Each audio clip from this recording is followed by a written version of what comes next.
Good evening, ladies and gentlemen, and welcome to Howling About Entertainment for this February 14th, 2021, and a great big happy Valentine's Day to everybody.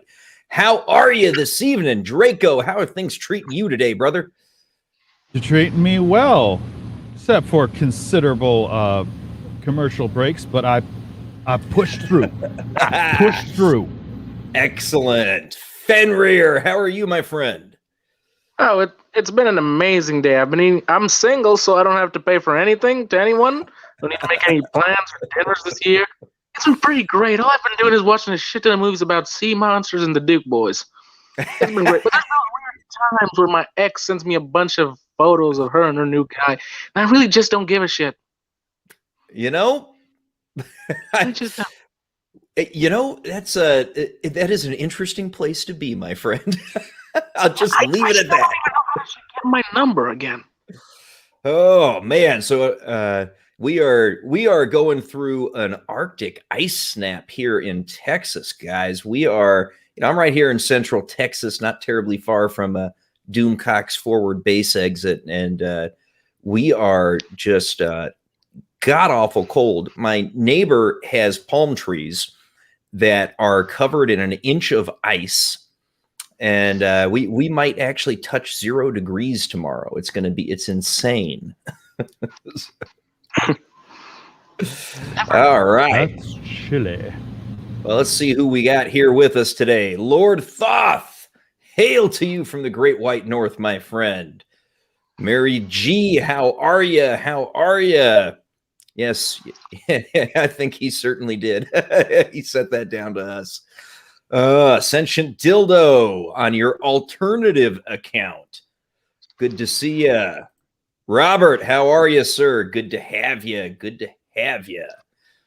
All right, man. Lord Thoth is cooking dinner and listening along, man. You know what? That's actually a great thing to do when you're cooking, is throw on a stream, something to keep you little occupied and busy while you're putting stuff together.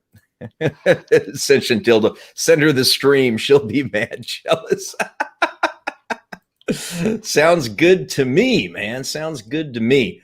All right, gentlemen. I was thinking, and just a quick note, just another red shirt, the red shirt, and a good friend of mine and the channel and all of us. He is actually a little further north of where I'm at here in Texas, if I recall correctly, and actually having to evacuate to a hotel because he's going to be out of power for a couple of days. Whew. Yeah, it is, it's mid-February. We're kind of supposed to be out of winter in Texas, but damn. Damn indeed. All right, man. So I want to get started, guys, and I don't want to stay on the topic too long because it's been talked through just honestly ad nauseum all across YouTube and among our friends on various different channels.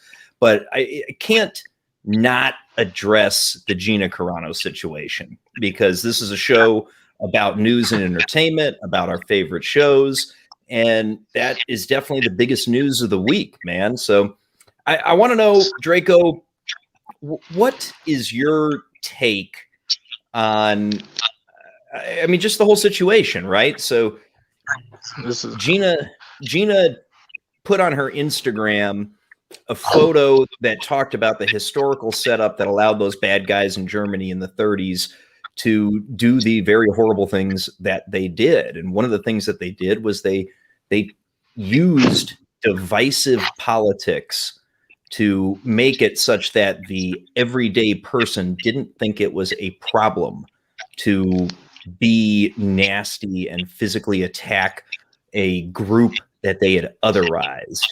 And To non-person people. Exactly. To take away their humanity and, to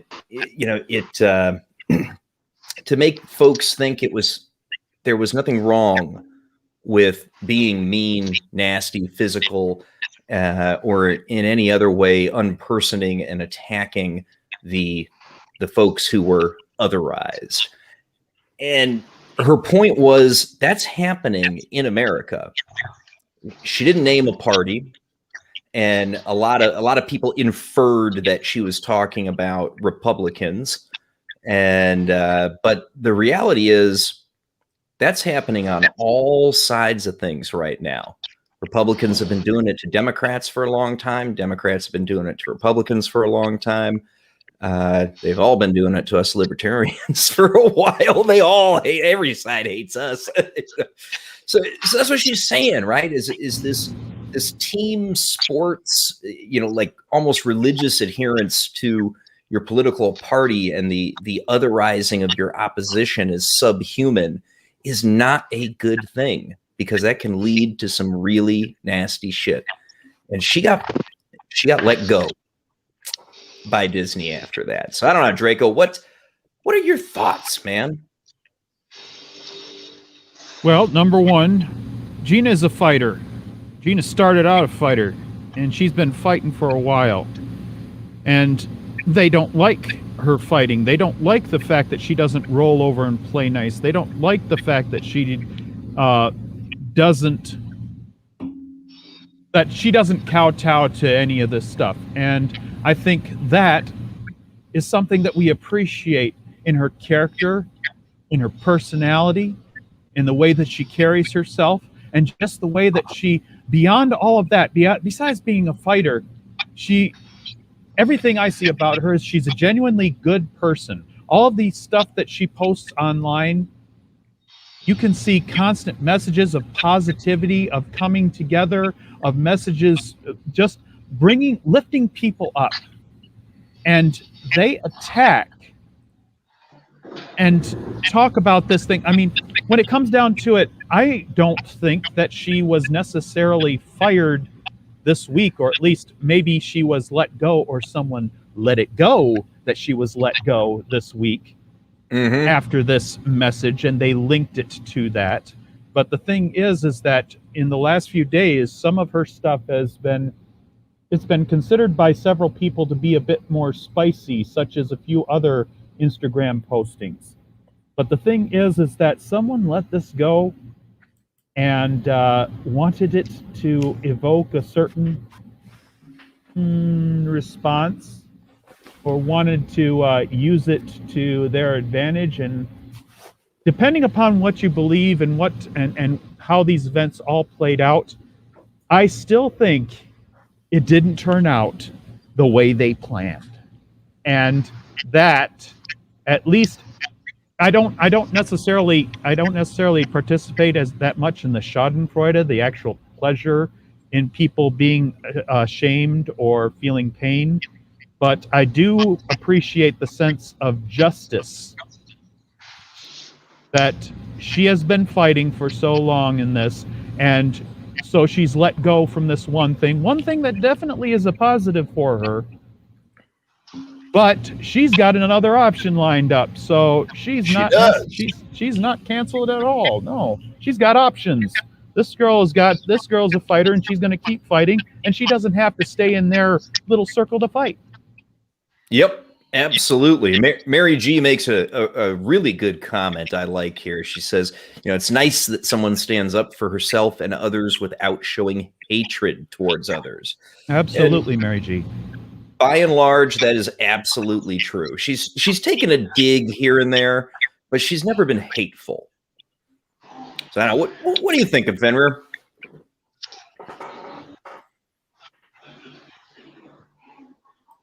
Oh dear, I lulled Fenrir to sleep. There he is. Well, as Dragon said right now, she's a fighter. She does not get down easily. For years, she has been beaten to submission and always got back to return 10 times fold. So when it comes to bowing down to these Twitter crazies of the cancel culture, she doesn't bow down because she has the actual strength to fight. And she is a person with now she has many more options than she probably had, because a lot of people respect a true fighter more than respecting a person that just talks about fighting instead of actually doing it. Yep. I hear you, man. And now she has much more options with the Daily Wire taking her in, because not only the Daily Wire, but there are many other people who have eyes on her now because of her standing up. I believe she will get up from all of this successful. And Disney probably lost a big more amounts with her all this crap to cancel Gina Carano because now her action figures. Oh, what up, Vigilante? Vigilante Winston here on another episode hollering about entertainment, and I guess we're hollering about Gina Carano, but you can go ahead. For the moment, good to have you, moment. V-Dubs. Sorry I missed the Brave and the Bold last night, but I should be able to make it next week, brother. Okay, cool. No worries, man. No worries. It was fun. We were able to talk about Gina without talking about Gina. It was actually fun. Yeah. Quick jump it off. Oh, yes. Ascension Dildo. I mean, I think he nailed it. And he was expanding on what Draco and Fenrir were saying, which is that Gina Carano actually is Bobby Draper from The Expanse, right? She's a fighter. She's been trained.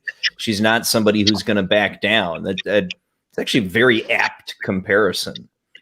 But now he also figured out why you were slow on the uptake there, Fenrir, because you clearly were still texting your ex.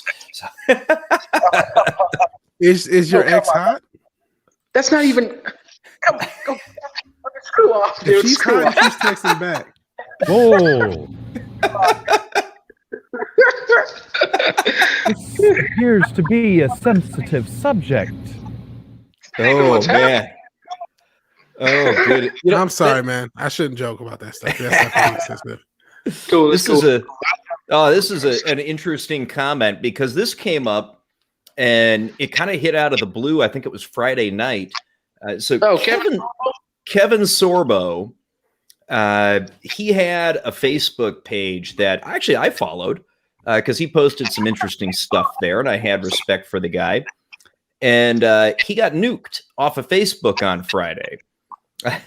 So, that was another great shot. Go to mines. Yeah, I'm gonna be honest. How can these people still believe themselves as the heroes when they're actually erasing people from the face of the earth? Because that's not the hero's move. The hero does not fear the enemy. The enemy fears the enemy. They've got a redefined version of what hero is. Yeah, they've actually been doing everything. Years. I mean, Most villains think they're the hero.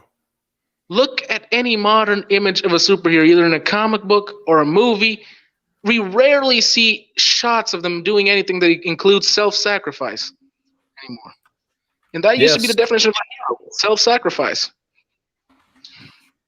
Absolutely. So I don't know. So what's your take on Gina in general, V-Dub? I'm curious of your point of view. Okay. And Robert says, another take of Carano. I feel like I've talked about this like every day since it's happened. And I'm almost to the point of just like sort of like, not burnt out, but just like, okay, it is what it is. I'm happy for it.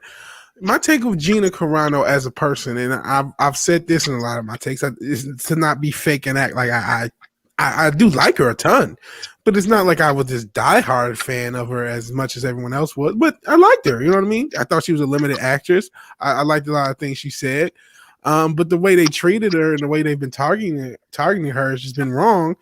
And I was even in the chat on it was actually Saturday Night Frolics because Doomcock had a stream yesterday. And every now and again, he'll read out some of the things I say.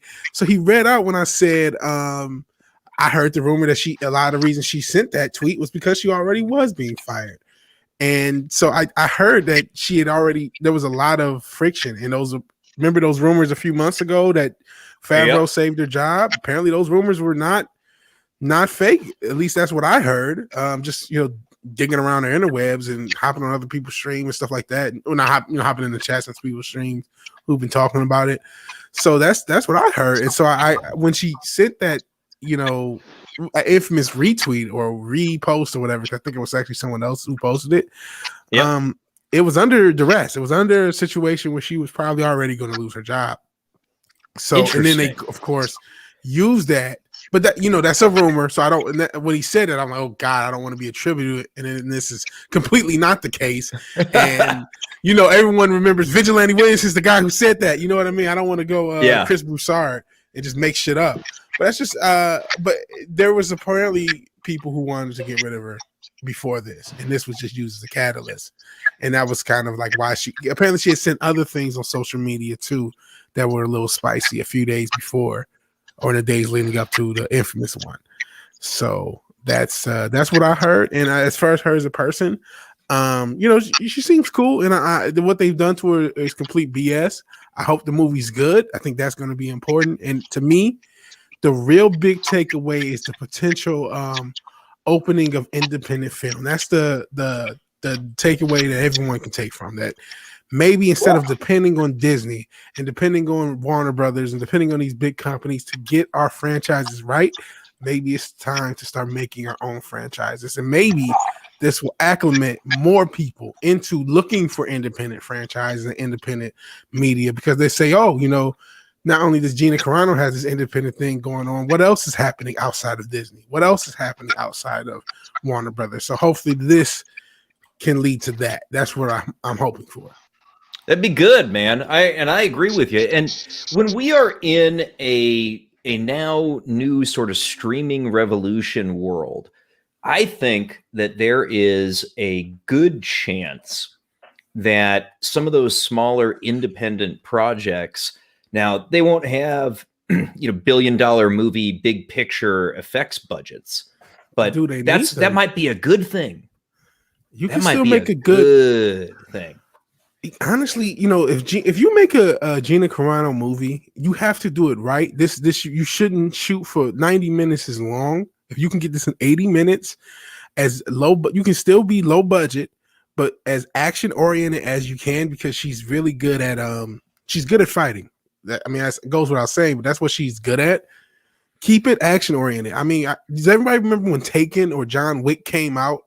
Those are both like action movies of the past 20 years, but there was like in the 90s, either movie would have just been an action movie, but because in both cases it was like this dearth of action movies, once they came out, they were like hits, because it was like, man, we hadn't seen a movie like that in so long. And I think you can do something like that with Gina Carano. Like, man, I haven't seen something like that since The Long Kiss Goodnight or something like that. You want to kind of go into like an action oriented vehicle and not really, have her act, because as much as I like her, I think she's a limited actress. I agree with you. That's what I'm hoping for. Some of my biggest criticism of the second season of Mando was specifically about her acting. Yeah, she gets a couple of spots to act, and she does not do well. But she also gets a couple of spots to show off her action prowess, and she does do well. There's some fight scenes where she does better than not just most actresses, but most actors. You can tell there's a difference between someone who's been in a fight and it's not, and it really jumps off the screen when she does. So I think you just lean into that. Yep. Ascension Dildo says good stories don't need fancy CGI. Yeah, True. Mary G's agreeing. You don't need a huge budget. And yeah, I don't disagree. And continues on. Some of the most iconic and influential films in history were made on small budgets, and that's a true statement. And we can even look to recent history to prove Ascension Dildo true. Let's just think the Avatar I have. Pardon? Remember, I said, think about the Avatar I'm using right now. That's where I was going to go. Yeah. Go ahead, man. I didn't mean to ruin your point. Yeah. Oh, no, not at all. That's what I was going to say is, the Joker. What did they have on that thing? It was something. Was it 20-ish? Yeah. It was stupid. It was low. Yeah. Let me go wikiing to see what it says. Yeah. I was thinking 60, but I could easily. It may have been 60. I think it was like 25-ish, and then when you add marketing, like 30. 50 to 60, because how you double it up. Yep. In marketing. Yep. That sounds about right. No, yeah. They have it at 70. They have it 55 to 70 altogether. Okay. Even still, it damn sure wasn't no $150 million budget, and it damn sure wasn't the big budget. And I honestly, it wouldn't surprise me if a lot of that was on the actors themselves, because it wasn't. You didn't need that for the production itself. You know what I mean? Yeah. You wouldn't need even $70 million for that production, because that production was and it would still look beautiful. I have a lot of issues with that movie, a lot more than a lot of people, but none of it is in the direction and the visuals or the acting of the movie. It was a really well done movie, And like I said, even though it seems to have cost 50 to 70 million, it wouldn't surprise me if a lot of that was Joaquin Phoenix's salary and Robert De Niro and everyone else who got paid for it. Because you can do that movie for 20, 30 million with what I'm talking about. If you have the talent to do it. And that's the type of budget that even 10 million, you can get a $10 million movie with Gina Carano done, and it's not 1994. You can have it look really good. You're going to have to put that effort and work into it. And yeah, like Robert says, give her a lot of one-liners, lots of action. I'll keep watching. And honestly, there's a market for that type of movie anyway. Oh, hell yeah. I just want someone to kick ass. Oh, dude, no question about it. There's a market for that kind of movie, man. That's, I mean, just think back to, I think you even said it, V-Dub, but like 80s action movies, right? Yeah. I mean, how big the budget do you think really was for, say, Die Hard? I mean, that was not a big budget movie, and I'm sure it was not. Let's see what it says. Thing is a classic. Yeah, and there's nothing. CG would have just ruined it. Oh God, yes. Yeah, CG is going to kill a movie like that. Just keep it simple. You know, So you can do. Hard, Yeah, go ahead. 25 to 35. Go ahead. That's what you call it says. Wikipedia has it at 25 to 35 million. All right. Yeah. Which is today's dollars. That's probably a little more than that, but I mean, but of course it is, right? Yeah. So you okay. So that's a $60 million movie today, something like that. Yeah. Lord Thoth says she's a fighter, not a lover. It's about punching and shooting, not an Academy Award winner. Absolutely. But who wasn't an Academy Award winning type actor when they first got started? I mean, think about guys like Mark Wahlberg. Right? I mean, he did not start out as somebody capable of winning an Academy Award. No, he did not. And he probably has that capability today. Yeah, that's a very good example. Even Will Smith, similarly. Sure. He was okay as a as a comedy guy, but he was nowhere near somebody you would think would get an Oscar in the 90s or the early 80s or early 90s, late 80s. Yeah, I mean, he was the Fresh Prince of Bel-Air, for Christ's sake. Yeah. Fresh Prince. And then you toss him in like even, was it Independence Day or Men in Black? He could be a comic relief, maybe comedy action guy, but you wouldn't have thought of him as a serious actor at that point.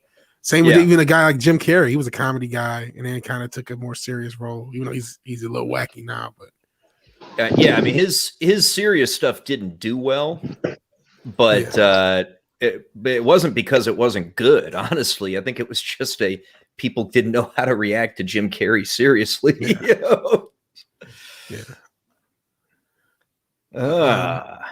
You don't have to be this Academy Award winning actress, and it's just best that you know that you're not, so you don't lean into something. Okay, I'm back. How much did I miss?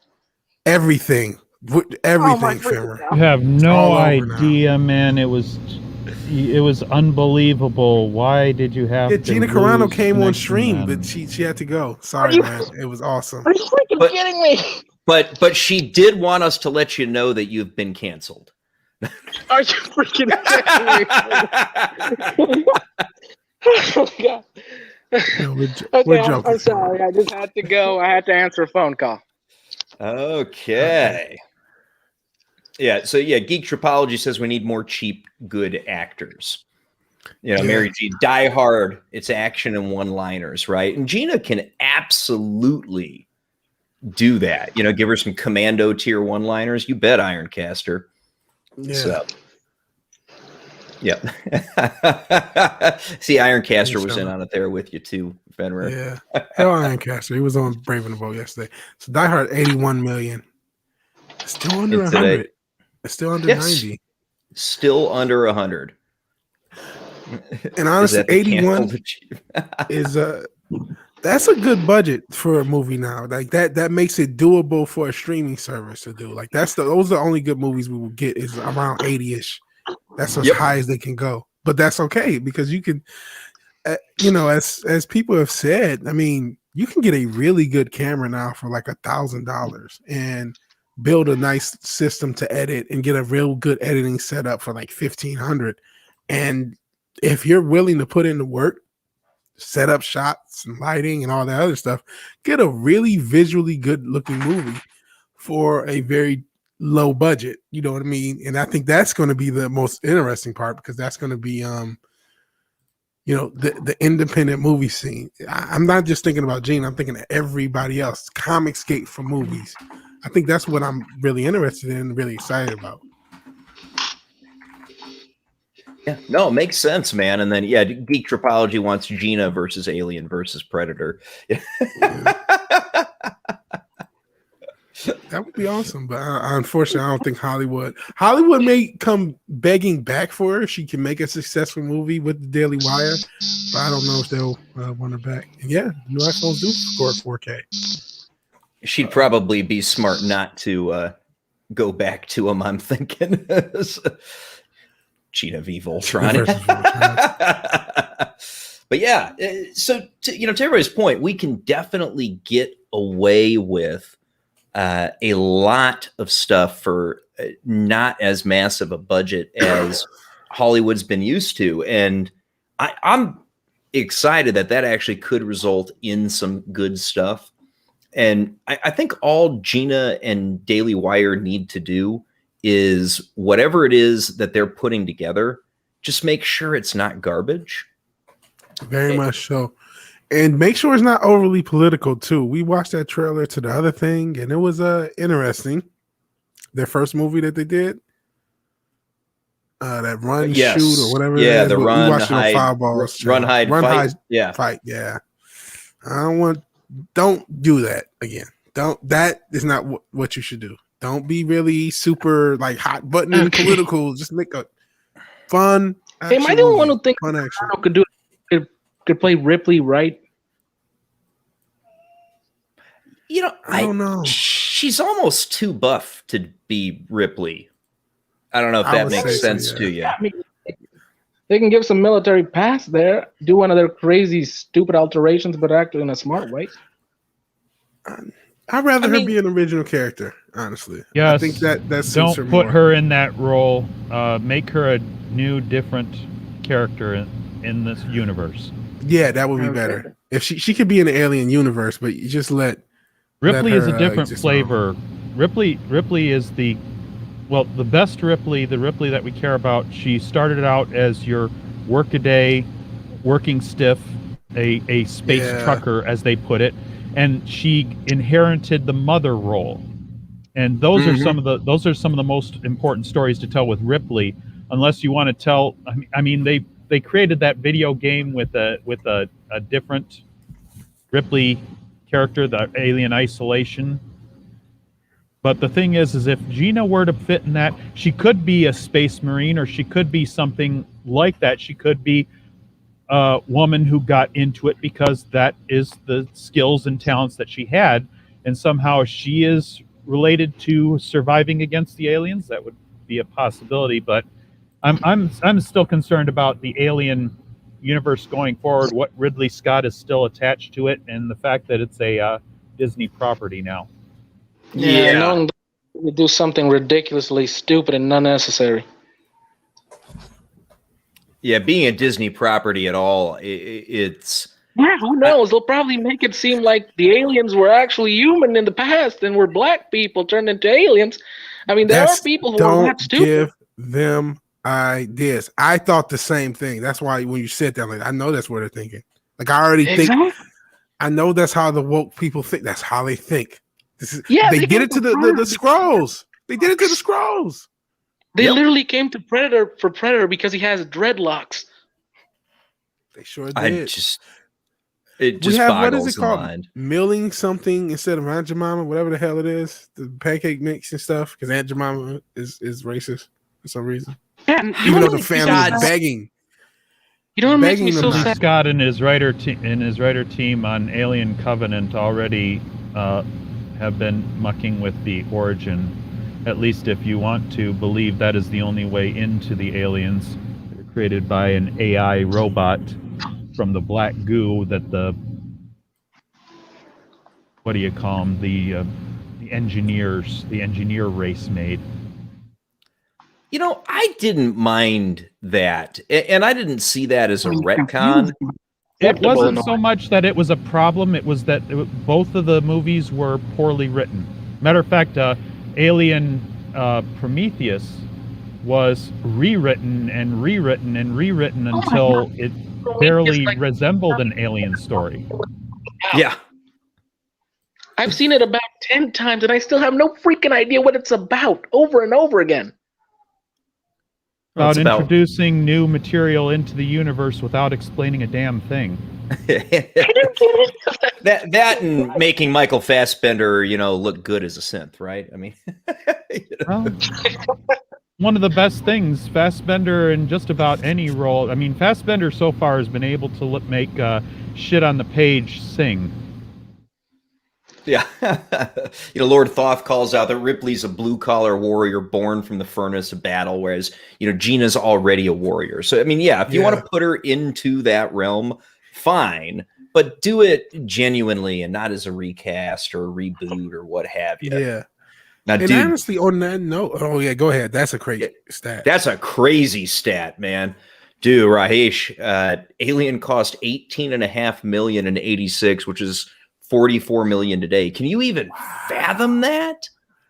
Yeah, it's so that hard was a to big believe. thing about Ridley. That's a big thing about Ridley Scott's movies when he made them back there. All of that material and all of those things, all of the effects, the miniatures, and all of that stuff. That was all done on the cheap. That was how Ridley Scott was making movies in the 70s and 80s. That's incredible filmmaking. There's no other words for it. That budget is incredible. I have no doubt that he's correct. My mind is blown. You know what I mean? So, yeah, you know something? I guarantee you, if there was somebody here who is as talented as Ridley Scott, they can do it for $44 million. Do they exist? You know what I mean? I don't know. I don't think they do. In modern times, they do not exist. Especially with the rules we have to follow. They're probably in the wrong business. They're probably making their way as a really creative person in completely wrong.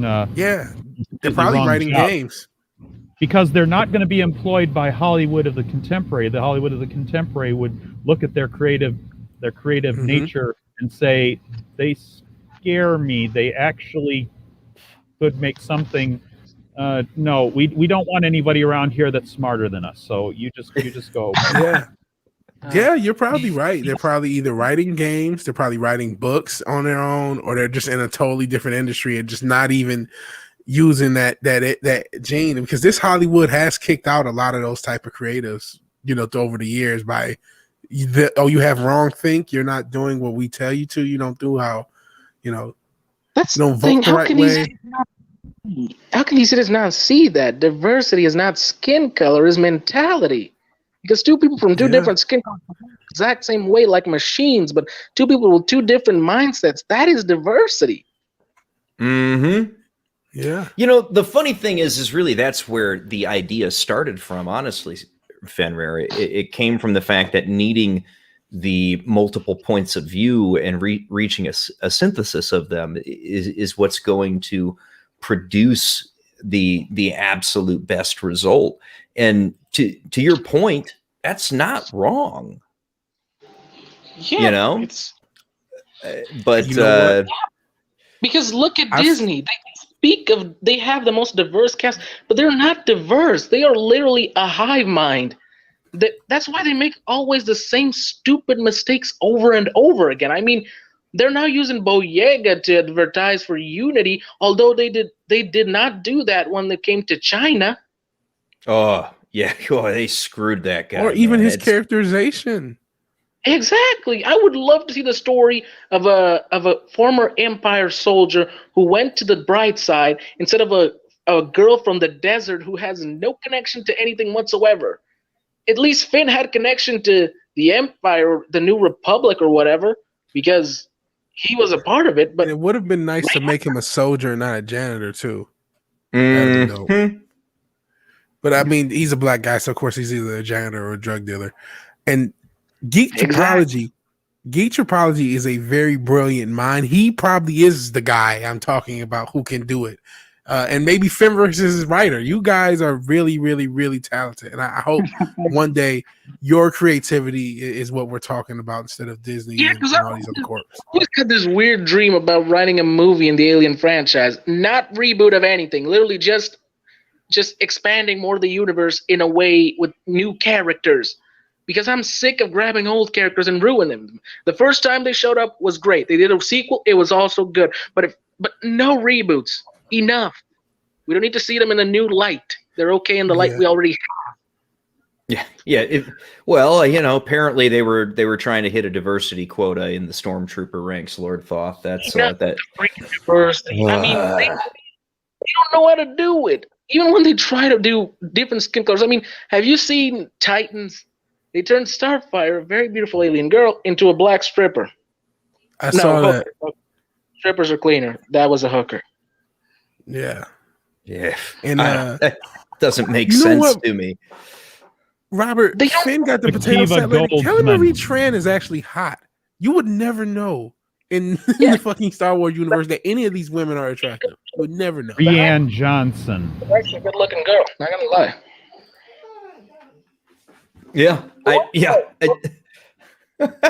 Thoth says, "Don't get him started on Titans."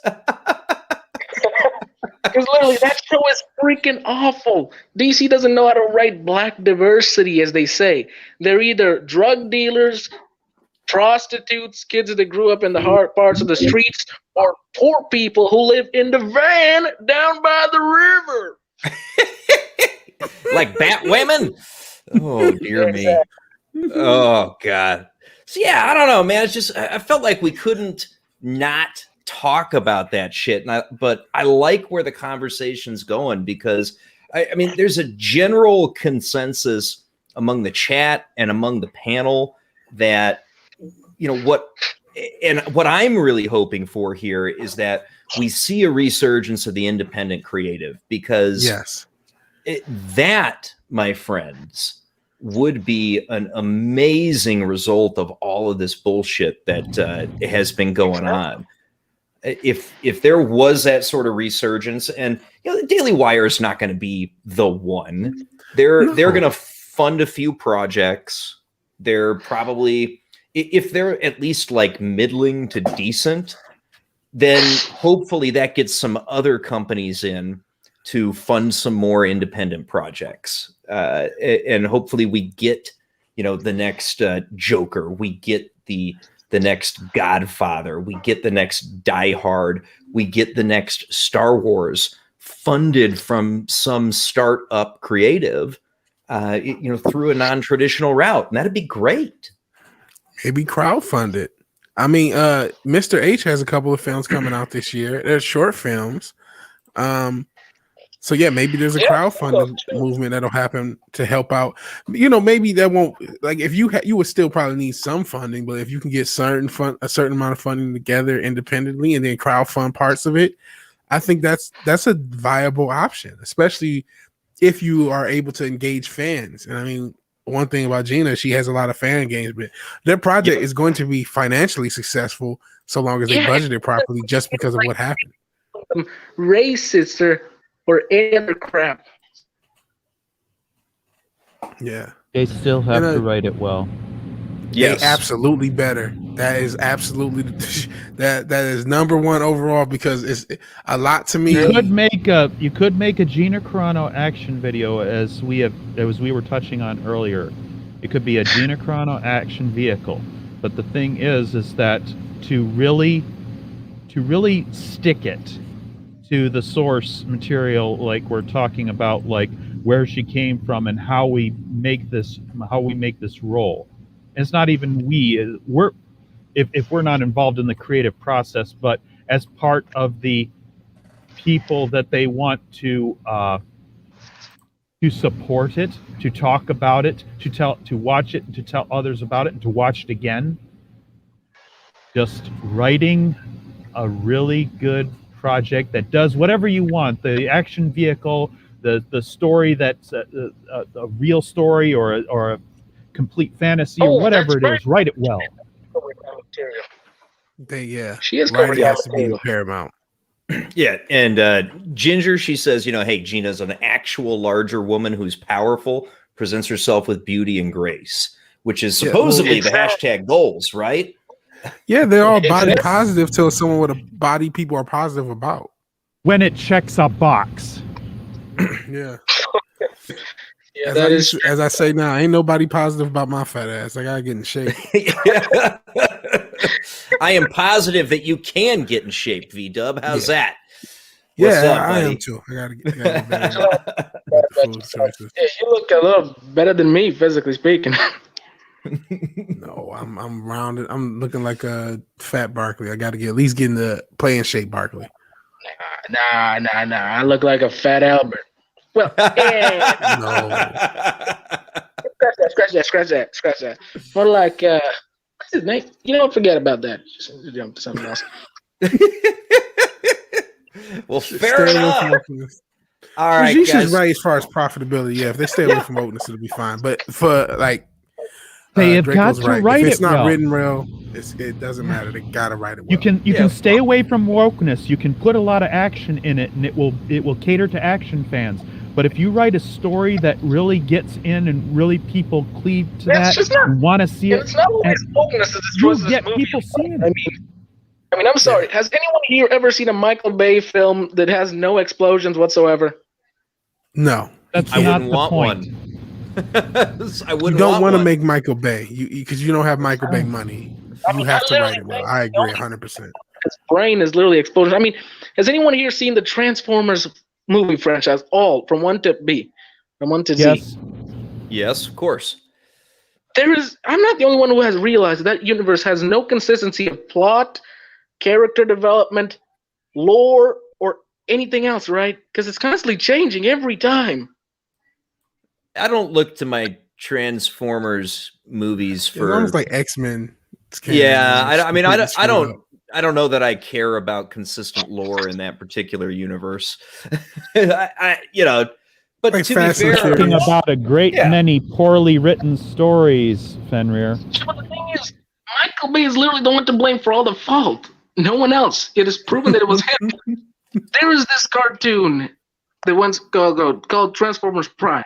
It was incredibly good. I used to watch it with my little cousin a few times ago. It was 4 seasons in one movie, but my God, it was incredible. Character development. They even had death and everything and acceptance. Everything. It was just a good story that did not insult the audience as little kids. Yeah. If someone was smart enough and grabbed the writers from that. Well, it did destroy a lot of characters so that you had to buy the new characters.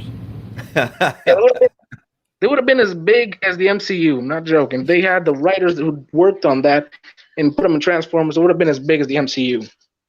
Probably bigger because the Transformer universe has some shit that Marvel cannot compare to. Ginger says she doesn't want to be beautiful at any size, guys. We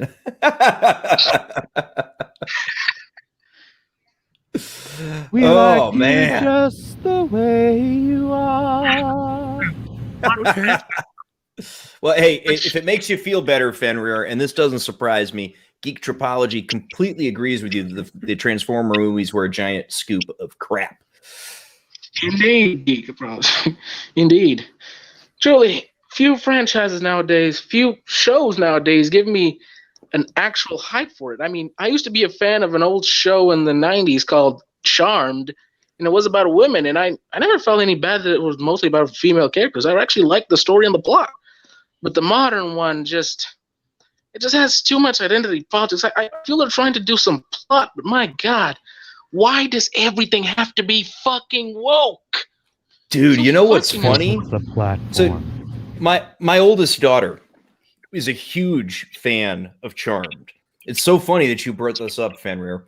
So she watched every friggin' episode of that original series. It's like 7 or 8, 9 seasons, something like that. It was a lot of TV.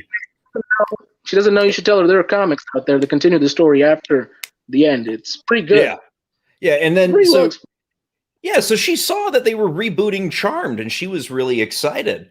And it's hysterical because she's heard us talk about, what's gone wrong with Star Wars and Star Trek and Doctor Who.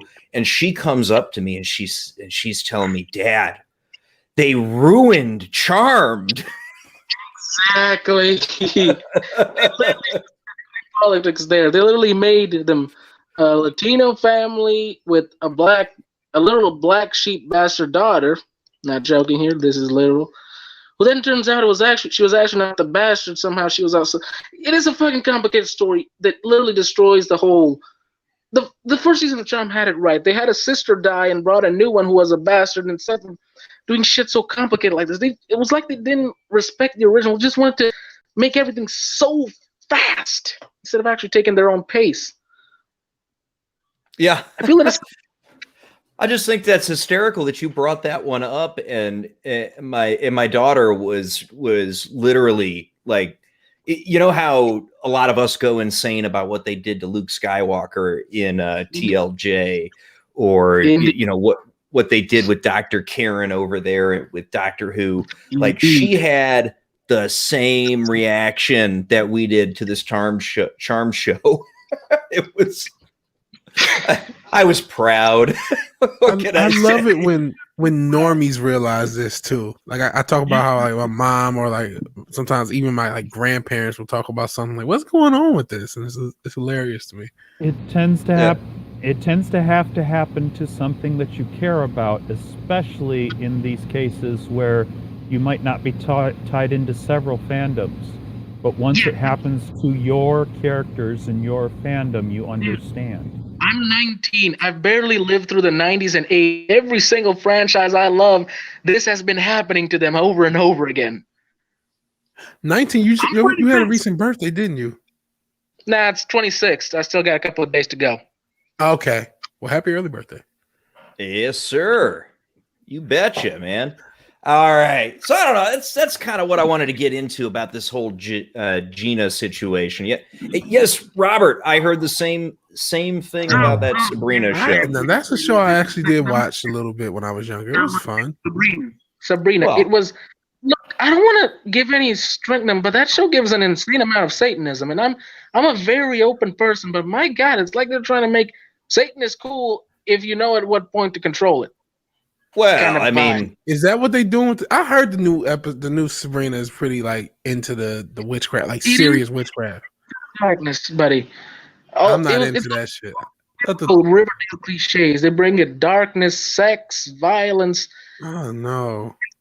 Pretty much. That's not even what I went to. Like Sabrina was just a cute show that is school's over.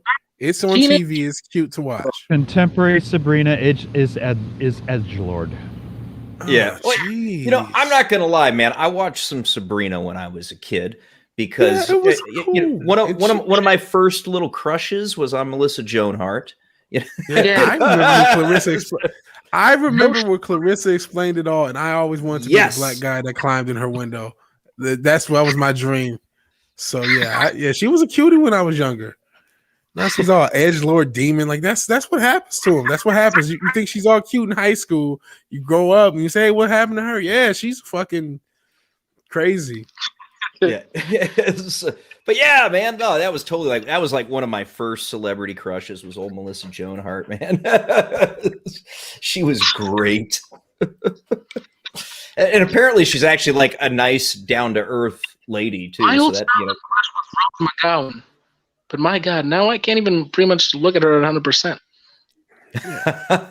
And when I mean serious, like this witchcraft, that's like if you follow witchcraft, they're actually doing witchcraft, that sort of thing. So if you don't think it's, I don't know, serious alchemy. Oh, she took it to another level.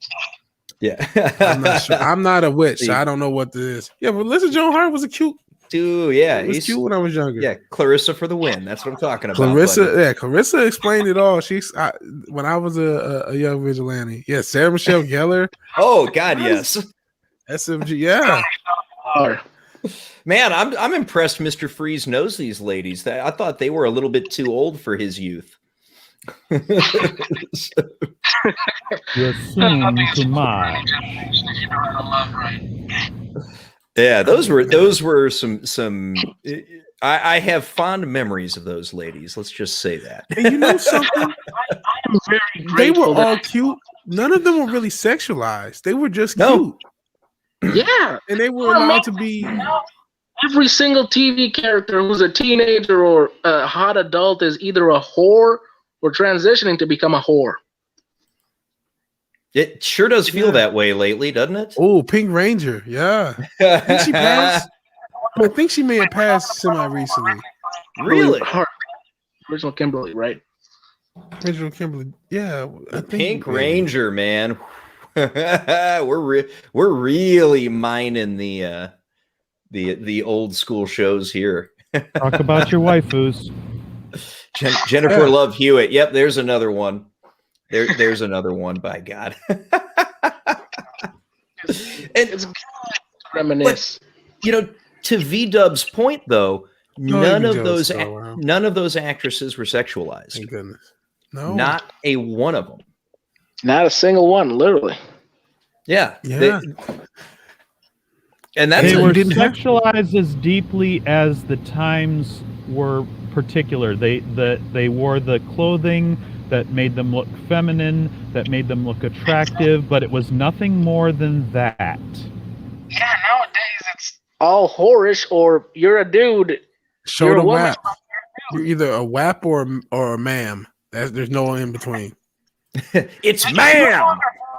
For example, we no longer have at least cute tomboy girls on TV anymore. It's literally just trans or some crap. Apparently, girls cannot be tomboyish anymore. Man, there was an internet preacher was talking about Keke Palmer, who went from a Keela and a B to being like a bald-headed lesbian who's like a pimp with like 3 lesbian girlfriends. Like, that's an extreme difference of characters of being played when you were a kid. You were just, yes, Kimberly, Trini is the one who passed. You're right, Ironcaster. I was Googling that and saw that. Ah, okay. Okay, good man. See, Ironcaster. This is why the chat's amazing. They find out anything we can't remember. But Senshin Dildo. This is a very on point comment here, very prescient. I mean, Senshin Dildo says femininity is problematic, which is true. Where would be beautiful? Well, Senshin Dildo can be honest about these things because he always has a place to go, regardless.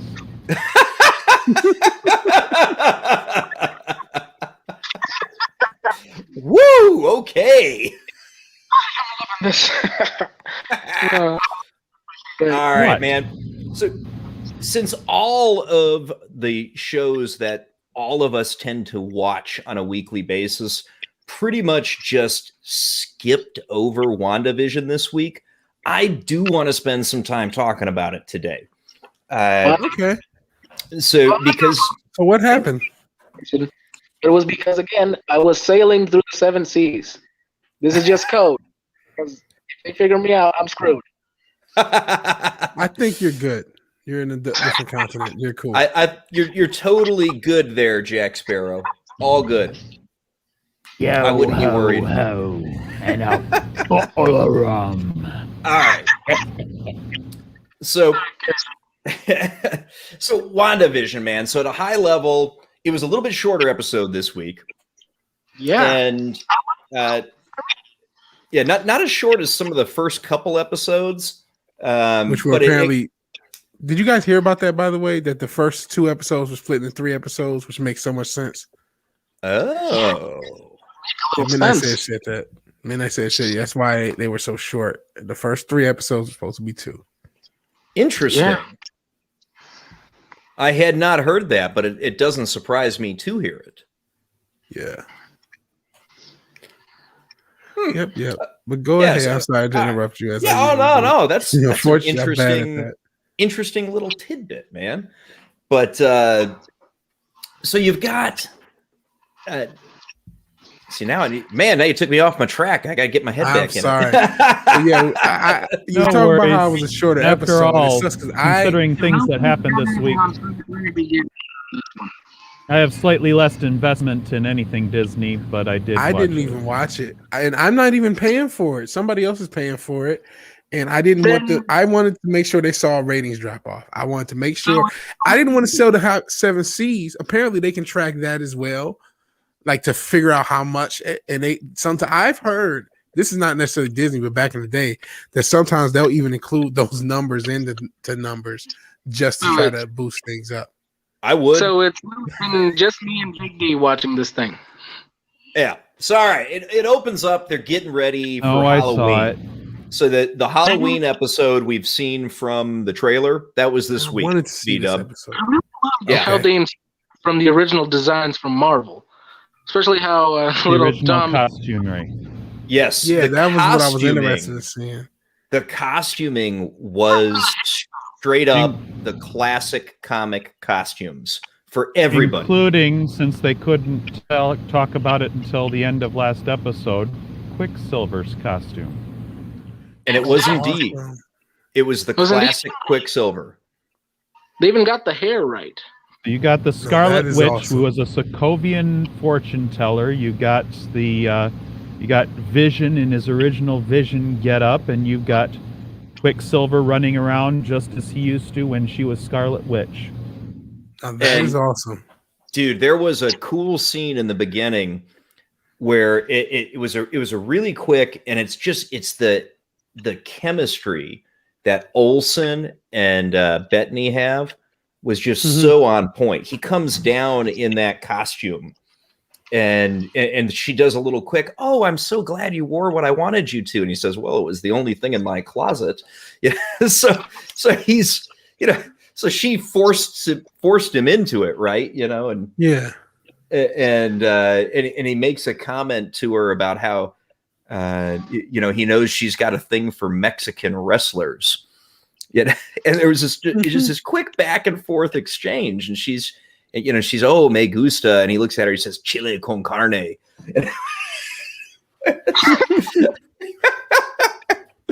And for all the complaints we've got about Disney, and they are valid, those two actors are absolute dynamite together on screen. They are some of the best reasons for the show in the first place. Mm-hmm. And you even get into some not necessarily feelings, but you get into some important character beats later with the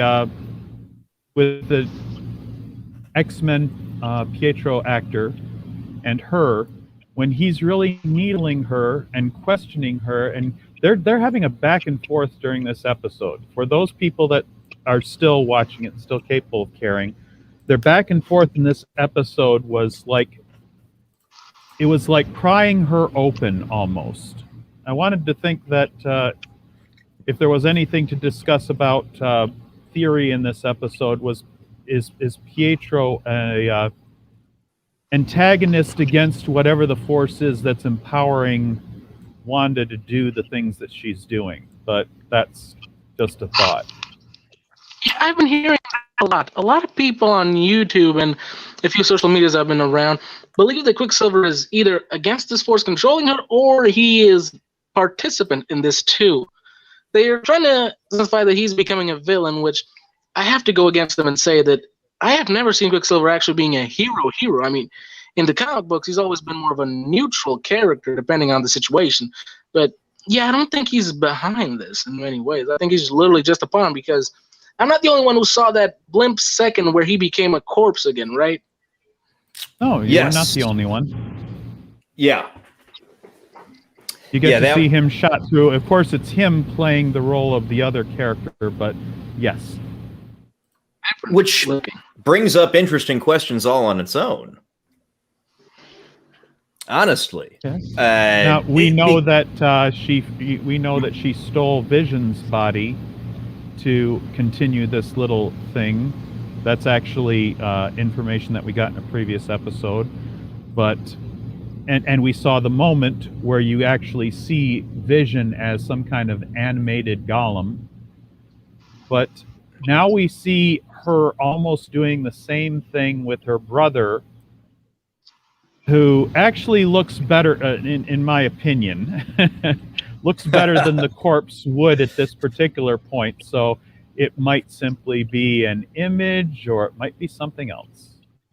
Yeah, I mean, she's having this flash of seeing him as, I mean, I don't know what you want to call it, a zombie, maybe, whatever have you, right? And but was that, because to your point, Draco, I mean, he would have been far more decayed than that had he been had it been the actual Just body comparing of it Pietro. exactly, comparing him to the Vision moment. Mhm. And even I was interested in that, at least getting into the theories. I'm interested that once Vision escaped, because we are in full spoilers. You didn't play your spoilers thing, man. Oh dear. Already.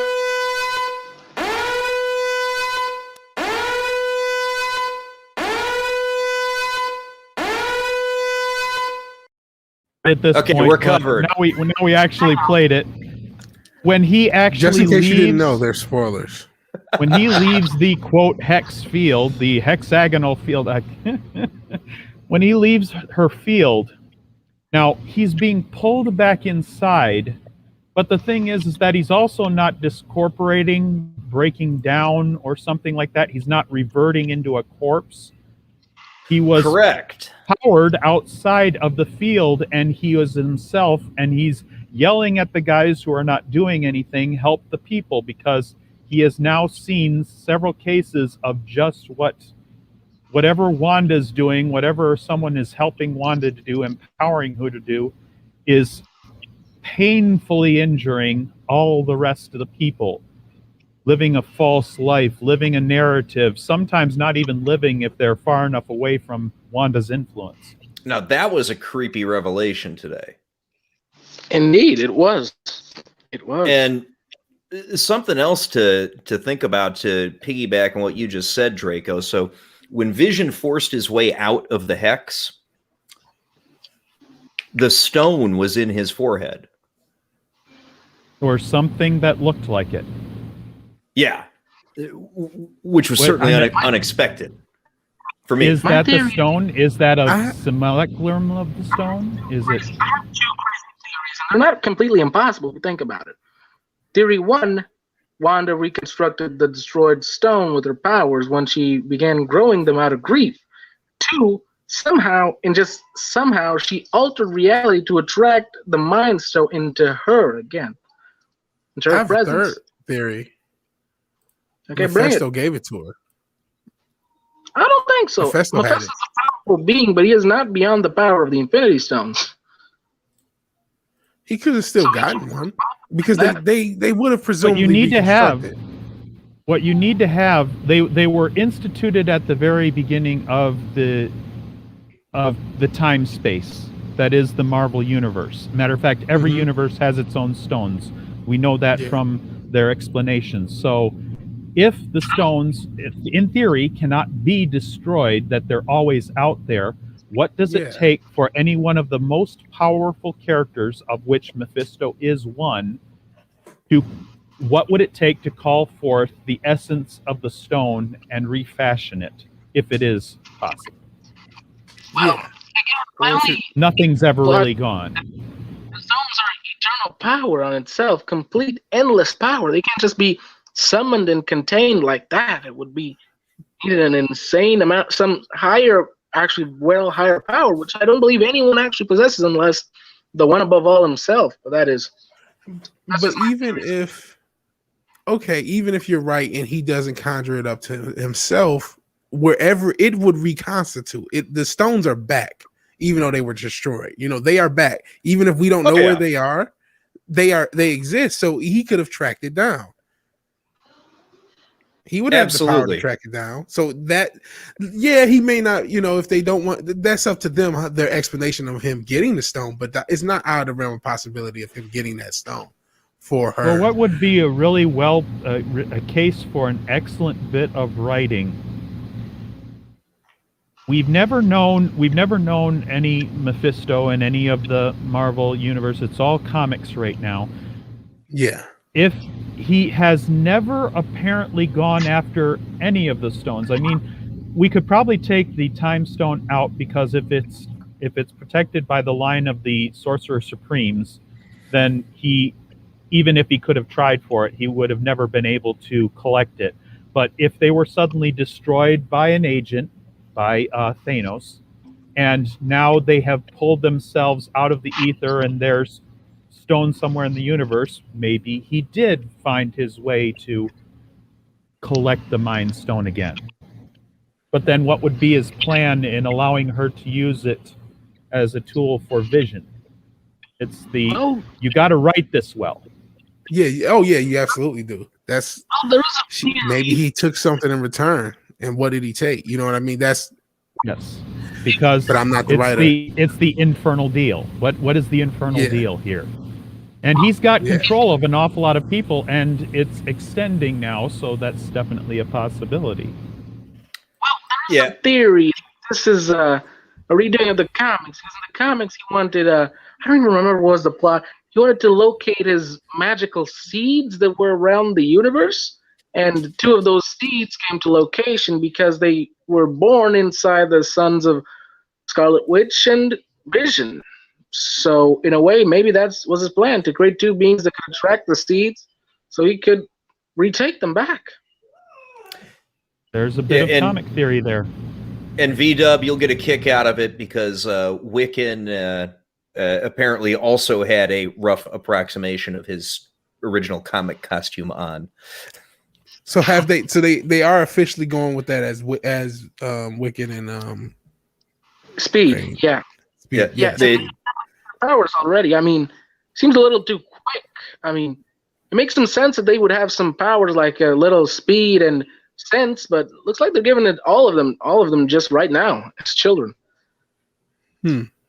Well, we are telling a different story. This doesn't have to be the comics, but it could be informed by them, and we hope that it's well assembled from the original material. If you're going to use the original material.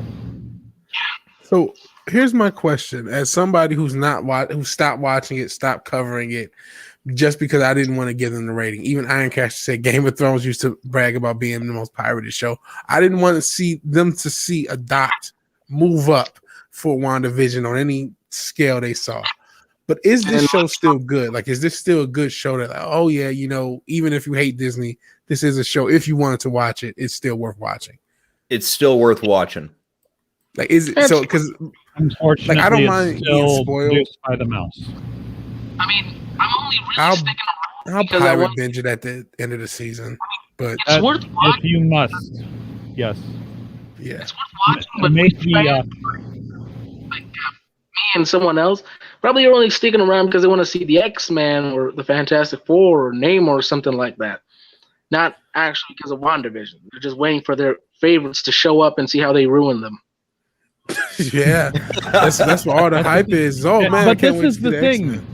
We are for those of us that, in my opinion, yes, they could track any number of things. They can also do statistical analysis, and there is ways to figure out how many times you have a record generated from some pirate site or whatever like that, and they'll add that to their numbers and say, yeah, we're getting a most pirated show now, eat our dust, Game of Thrones. But the thing is that there are also plenty of people who are still going like, what is going to be the next step? What is going to happen after this? There's plenty of comics aficionados that want to see where are they trying to tie this into the books, if at all, or how are they going to destroy it?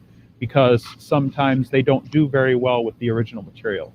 This is still happening, and it's still happening regardless, and Disney is watching with their data-driven analytics.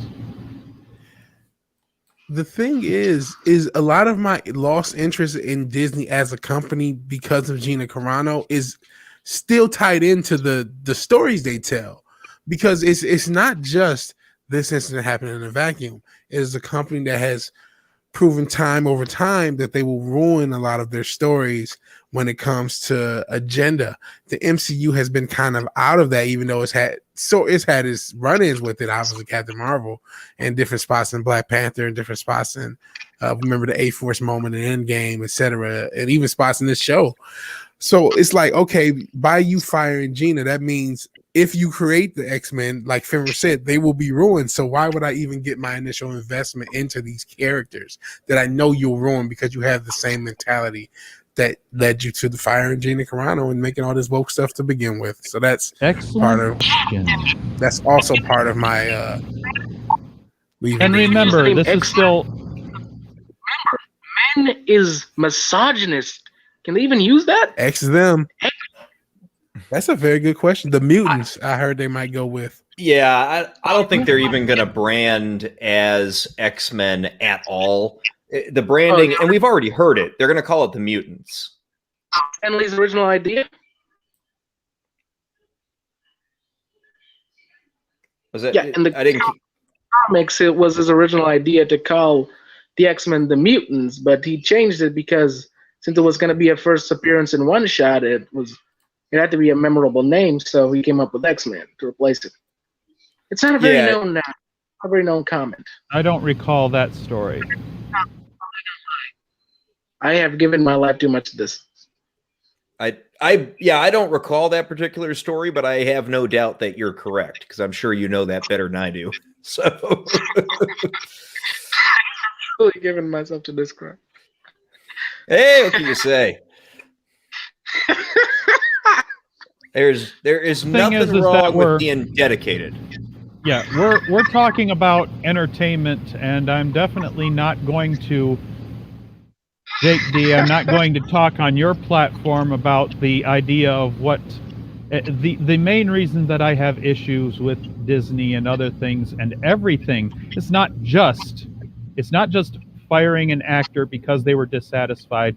There is a plethora of issues that lead to all of the reasons that we are dissatisfied. There's a whole bunch of reasons.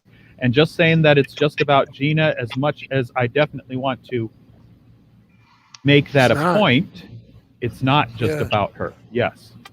But I'm not we're hauling about entertainment, and it's best to continue on with this, especially since, well, at least if there's still some interest, there are going to be people like Vigilante who can wait till the end.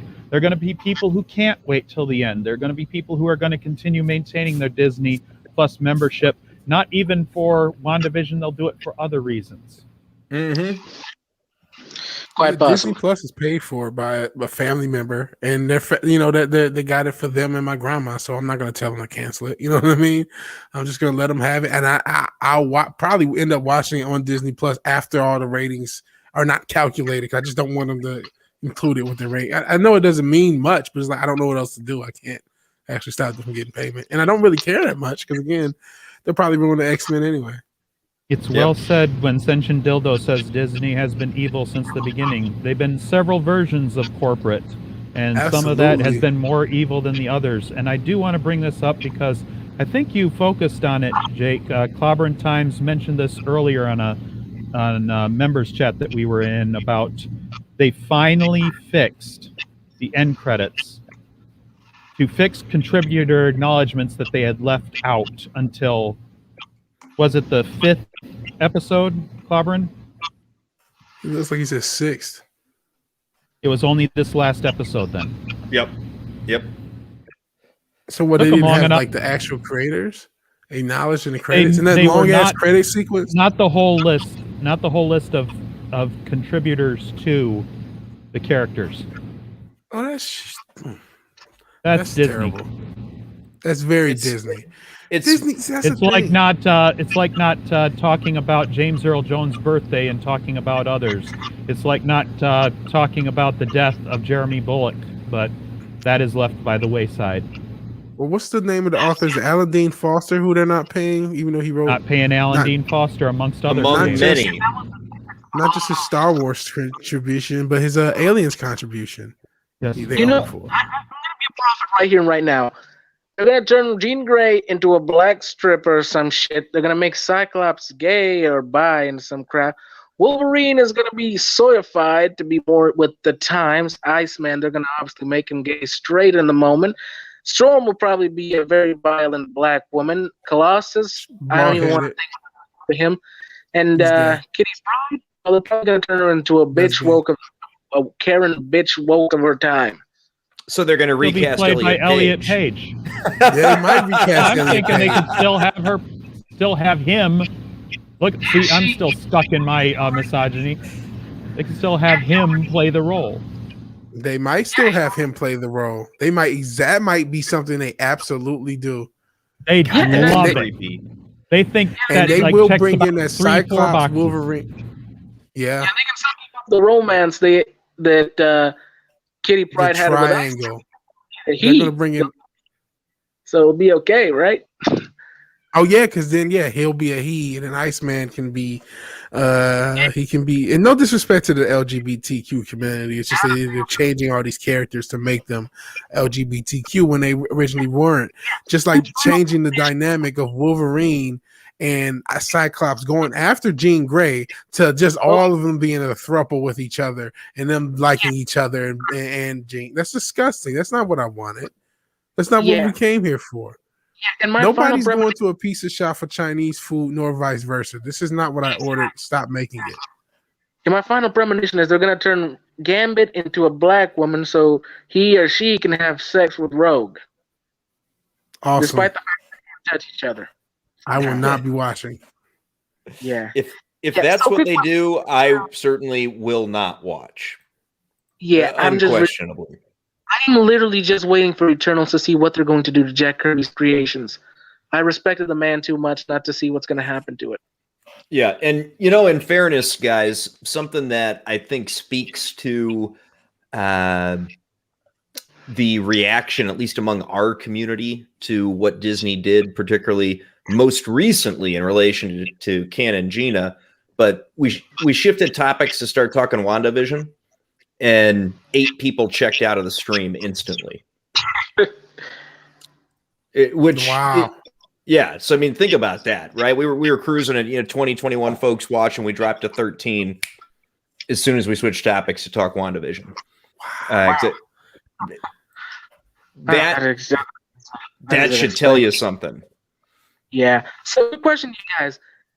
I'm planning to watch a movie tomorrow called Smokey and the Bandit. Is it any good? Oh, yes, it's good. Yes. Hell yes, it's good. Okay then. Because I mean, it's got Burt Reynolds, and he's not disappointed me yet. So enjoy that shit. Oh, you haven't seen Smokey and the Bandit before? No. Oh, you are in for a treat. Treat-a-la. You are in for a treat, my friend. Smokey and the Bandit is just good fun.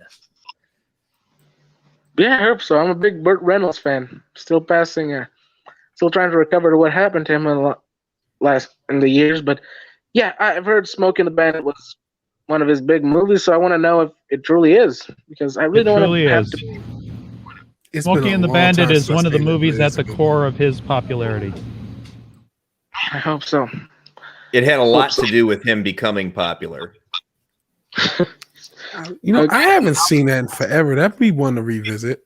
Go back and see it if you can. Yeah. Matter of fact, I still collect a few DVDs because some of this stuff doesn't get put on Blu-ray, and that was something I picked up here recently. A DVD collection of Burt Reynolds movies. Yeah. Wally World, as evil as they are, they always have those good DVD collections. And the $5 bin. Yeah, they always have good stuff in that. But it is Wally's World. I mean, hey, if you don't want to do that, go to eBay. I understand that. I understand. Hey, the benefit of all this crap is more people are becoming anti-corporate. That's becoming more normalized because more people are like, you know what? I am going to go and go through all these hoops and pay a little bit more instead of going on Amazon or Walmart or whatever. I am going to cancel Disney. I am going to do whatever it is because screw them. That's why. Dude, there is nothing wrong with that, man. Nothing wrong with that at all. But word to the wise to you, Fenrir, don't watch Smokey and the Bandit 2 or 3, according to Tom Brown. They're not as good. Matter of fact, saying that they were good, probably just watch the first one and that'll be satisfactory. Okay, then. I will do that. Thanks for the tip. Dude, I like hearing you re-experiencing some of these things. Like it's cool seeing you go through those. Like when you were telling us last week that you had discovered Night Court. Yeah, I'm really old TV shows around here. Where I live from, getting old TV shows from the US or Europe, it's not that hard to find. It's pretty easy if you know the right place to look. And since I started, all of them just look insanely cool. They were. Night Court's really good. They have this unique vibe. I'm only through season 1. I'm about to start season 2 soon. I gotta admit that I have watched every episode and I have laughed in every single one. It's so much Match better. up Night Court with Cheers, and Cheers connects me to Frasier. Yeah. Frasier was good. But Night Court, John Larroquette was great in Night Court. He was such a smart heel. He was such a good heel. He was every one of them. Everybody was great. I wish you actually remembered his name, and I can't recall the defender. I can't recall the judge. I can't recall the bailiff. No, the bailiff was Bull. Harry was the judge. Harry was the judge. Not the bailiff. The court secretary. Roz? The black guy. The black guy. Roz was the other bailiff. I just remember Bull's IQ. Was Roz and Bull. Does anybody remember Bull's IQ? It was like, oh yeah, it was like 181. He's like, oh, maybe I'm reading that upside down. It's 181 again. It's like, what the hell? Because everyone thinks of Bull as this idiot. He has this super sky high IQ. I'm sorry if I spoiled that for him. I don't know if it's the first season. No, it's just one of the jokes. It's one of the wonderful things. Night Court is really great. I just finished seeing that episode where they had the crazy Santa who was trying to fake that he was Santa to 2 kids, and I gotta admit, I felt laughter and emotion at the same time because I don't even still know how did he get the names right. Was he really Santa? He wasn't saying the names on the papers. And he literally just even told Harry the right things to say to that kid. He just needed love. He was just chaotic because he needed love, and you don't see things like that anymore on TV. Now it's all because of his sexuality, or his parents kicked him out because he was gay, or he wants to be a woman or something like that. It's no longer about just emotion or love. Richard Mole, that's his name. Yeah, Richard Mole is Bull. It was Two-Face Clobbering Times. You're awesome. You know what? You just hit on, Fimmer. All those shows had heart. Like, heart is missing from modern media. Like, just warmth and heart and charm. That's why toward the Christmas holiday, we all watched, what was that Santa movie? With Kurt Russell, Santa? Christmas Chronicles. Christmas Chronicle. And that movie just has so much charm and heart. And it's like that's missing from film and media in general nowadays. Genuine heart and earnestness. Yeah, I mean, it is just out of the way.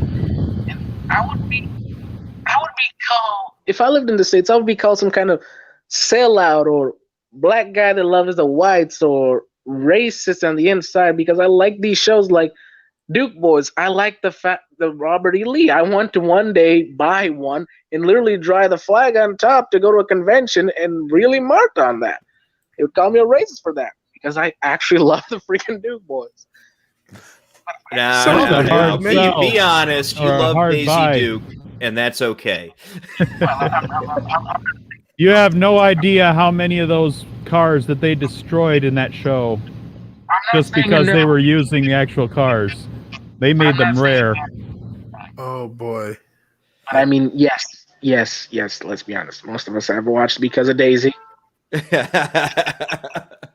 She was easy on the eyes. So. Indeed. But that's not allowed either. Yeah. That's why I hope they don't reboot it because they'll probably put the LGBT flag on top or turn Daisy into some kind of tranny guy or something. I don't know anymore. It's Daisy Duke. Oh, no.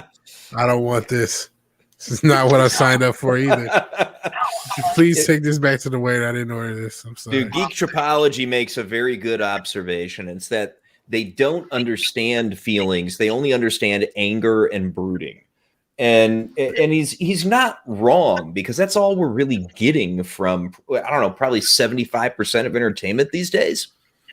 It's nothing about it has heart. And I mean, VW, you nailed it dead on the nose, man. It's one of the reasons we all loved Christmas Chronicles was because of the heart that Kurt Russell and the kids brought to that movie. Yeah. And that's what a lot of old sitcoms had. They were charming. They would have their heartfelt moments.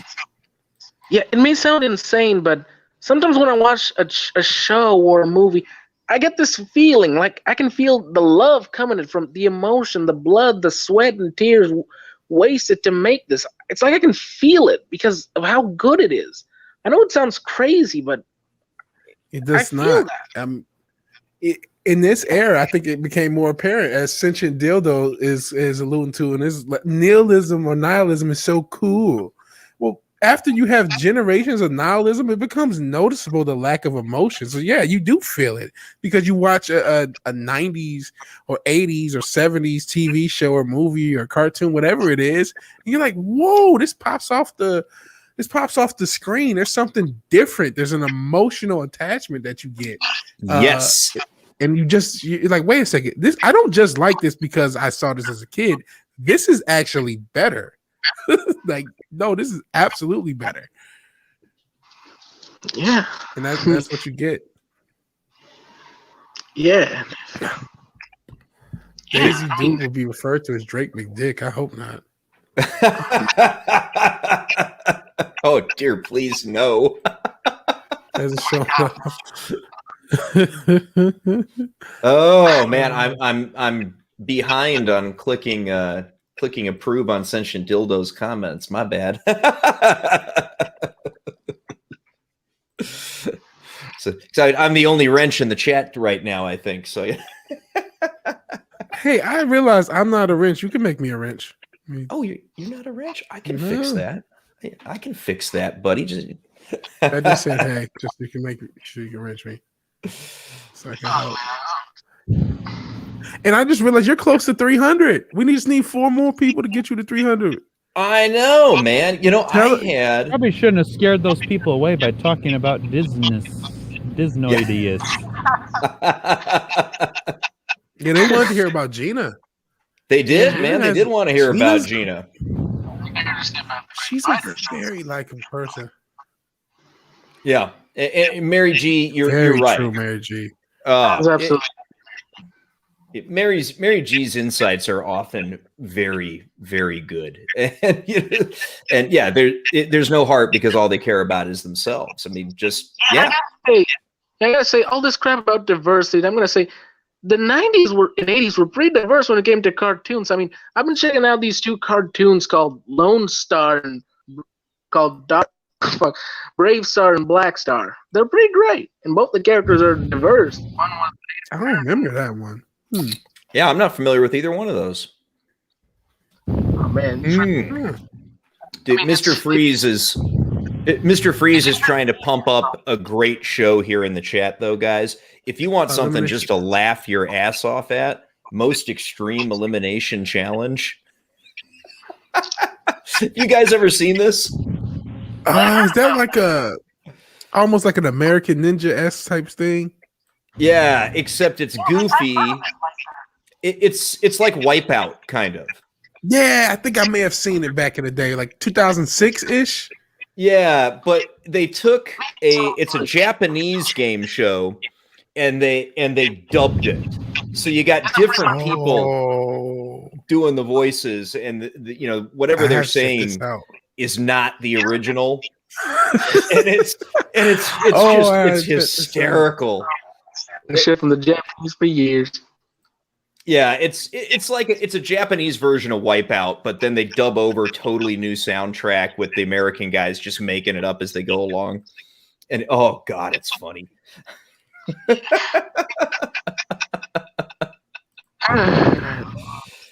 Yeah, if you've never seen Most Extreme Elimination Challenge, dude, I'm with Mr. Freeze on this. It's worth your time. You will smile the whole way through. No. So Dude, Mr. Freeze had another good recommendation that I watched based on his suggestion, which was The Great Escapists. It's The Great Escapists. It's on Amazon. It's Tori Belleci from Mythbusters and Richard Hammond from the Grand Tour. Really? It's an odd mix. So as you're saying, like, that's a very intriguing mix. I never knew I wanted that. I want to see what this is about. Yeah, and they throw them on an island, and they just build a bunch of shit out of the wreckage of the shipwreck that got them there. And it's fun. I mean, it's very taking the two of them and just sort of blending what they're famous for doing together, and it puts a smile on your face, you know. What's it called? The Great Escapists. Golly, whoever thought of that? They deserve a raise. I like the idea of that. Like, the premise just sounds great. Yeah. And it's Mr. Freeze had been bugging me because he wants to do a stream talking about it. And yes, I do want to do that, by the way, Mr. Freeze. Okay, I'm gonna watch this too. Did they already? I only have one up. Oh yeah, I want in on this. I like the way it sounds. Yes, it's fun. This is so my thing. I haven't. You know what though? I haven't watched the Grand Tour. I only saw I saw parts of the first season and liked it. Just I don't know. Part of it was just like, man, there is still something like I don't watch. Damn it! How can I not forget the damn show they were on, Top Gear? I don't watch Top Gear anymore, but like the Grand Tour just didn't feel as good as Top Gear used to be when I was watching it, and that's the feeling. Like, it's good, but there's something, and they were making fun of it, but I'm like, it's just not the same. And Top Gear is complete trash now without them. I don't know if they still do it, but I know they did for like a few episodes. It's horrible. Yes, but yeah, dude, this is fun. It's how many episodes? Like 7 episodes, I think. And they're like 50 minutes long. So it's a good watch. Oh man, and this is exactly what I need in my life. I appreciate it. I'm gonna check this out. There you go, man. Done. Yeah. Oh, and he's got Mr. Notes. Freeze has got notes, man. Jeez. Dude, we're gonna have to be on our toes when we have that stream, V-Dub. Yeah, I have to check it out. Yeah, let me know and I'll check it out. I got a bunch of stuff I want to check out. So, you know, what's funny was watching that got me back into watching Mythbusters again, because I've always liked Mythbusters, man. And I was watching the episode where they put Adam down in a pool in a car to try to get out to see if he can get the door open when he's underwater. I remember that one. Yeah. And it's this really serious, he's like actually in legitimate danger doing this. And he's just smiling and laughing, and I'm laughing along with him and the rest of the cast for the whole episode.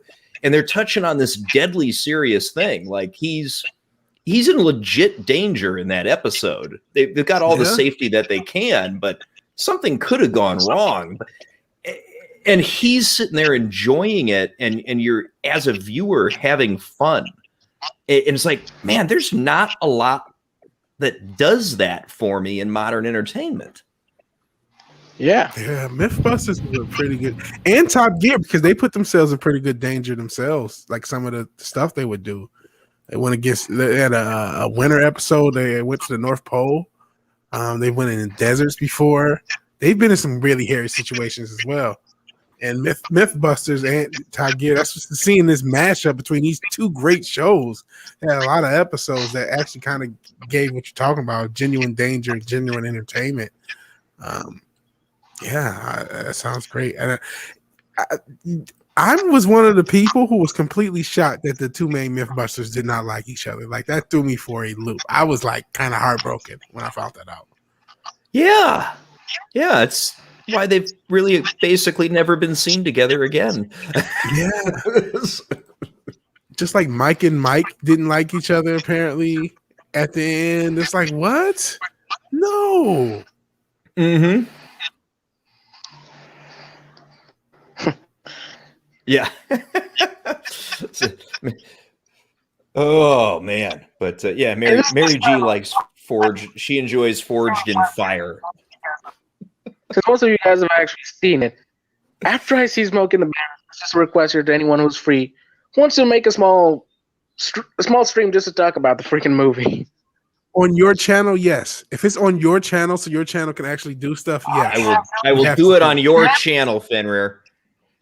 I have no way to make it happen. You have a phone. Yes, I do. You can set up a StreamYard. You set up a StreamYard, you send us the link. Okay, I'll try. All right. Good man. My stream shall be about Smokey and the Bandit. There There you go. But speaking of good TV, though, so did encounter a good new TV show that just started airing this year. And I know Draco's watched it. I know Fenrir's watched it. But Resident Alien. Have you had a chance to catch up on the first 3 episodes, V-Dub? I have not. I heard about it. I kind of wanted to see what you guys thought about it first to see if it was worth watching. But you say it's pretty good, huh? Dude. Yeah, it's amazing. And it's hard to believe that it belongs to sci-fi. Well, didn't they come up with The Expanse once upon a time? Is that them? Once upon They a did. time. And they've come up with Even a stuff blind every now and squirrel again. finds a nut occasionally. Yeah. Listen, Siffy gets a lot of flack, and they deserve it. But they've He come up with great deserves a shows. shit ton of flack. They deserve more than they get, to be honest.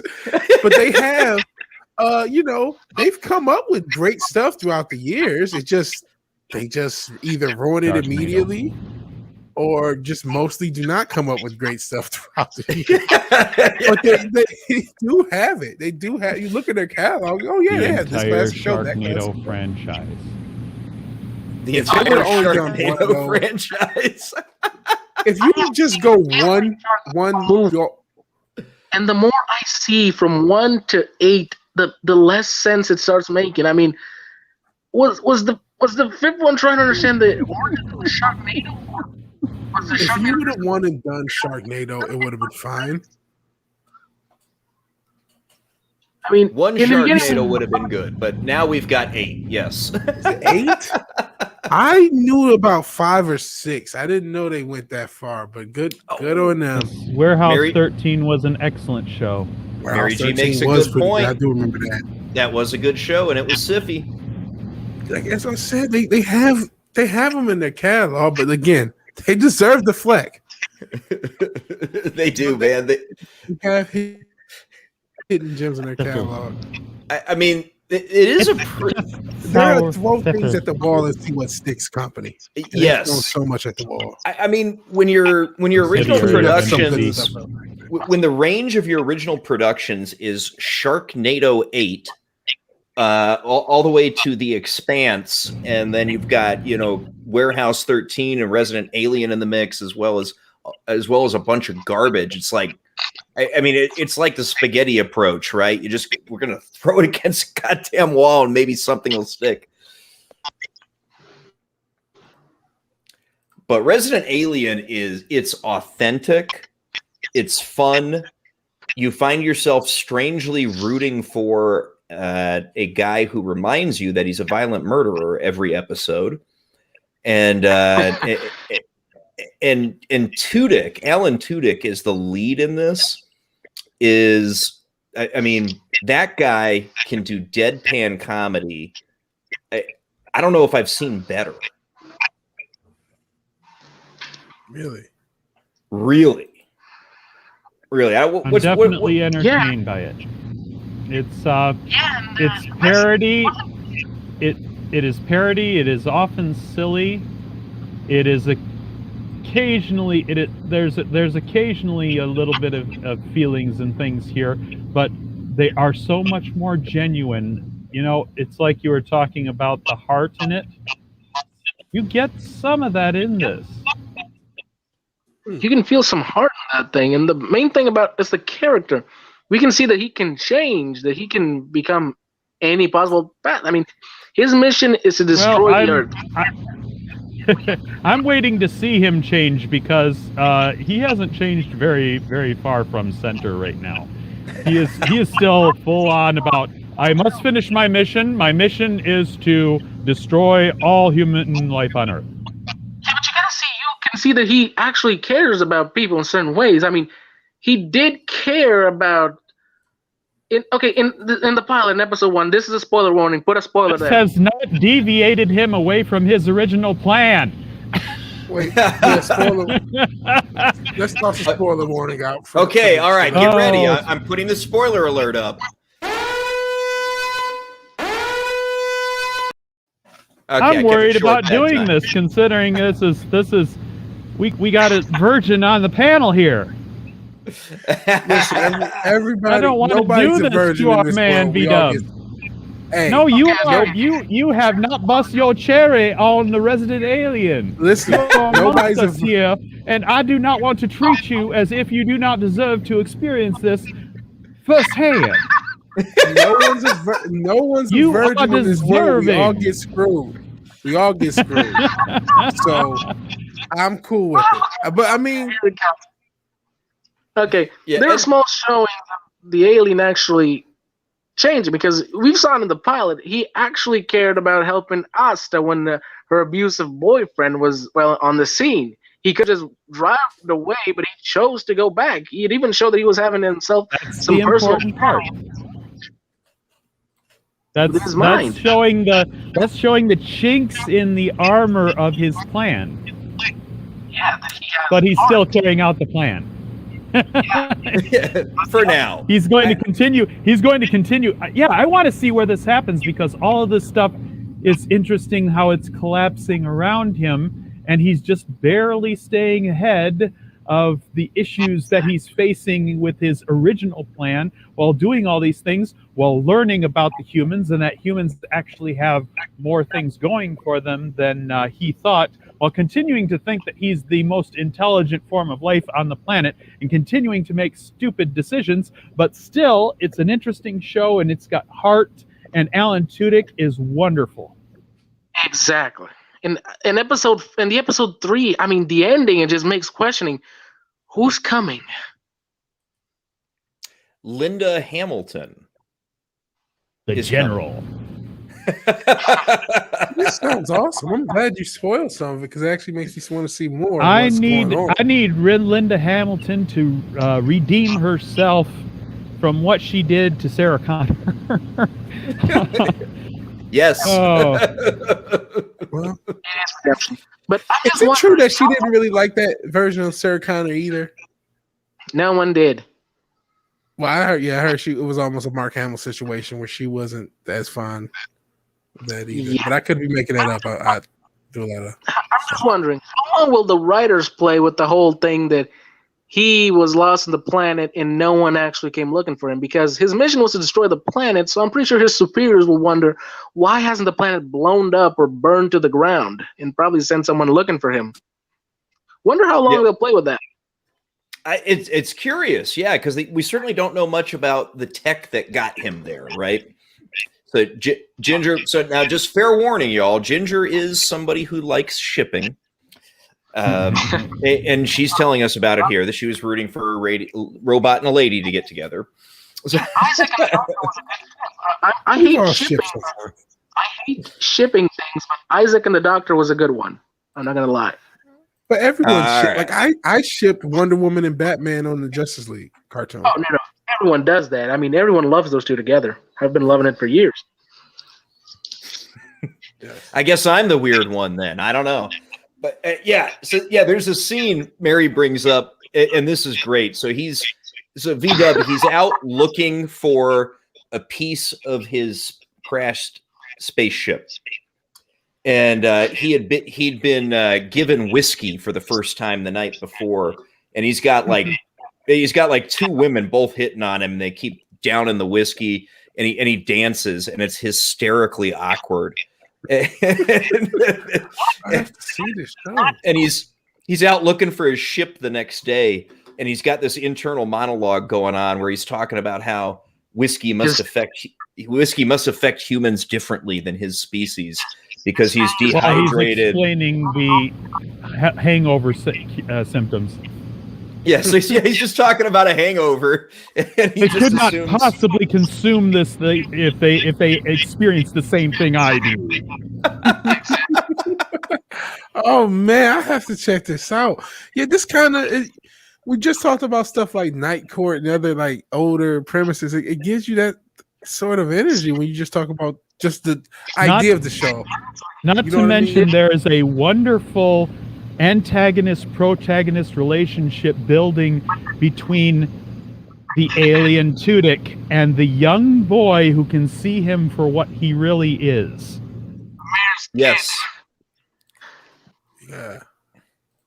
Yeah, and I just love how he acts like how a child would act in the real world, especially when he reacts in the pilot when he did the dun dun thing from Law and Order. In the end. God, yes, Law and Order.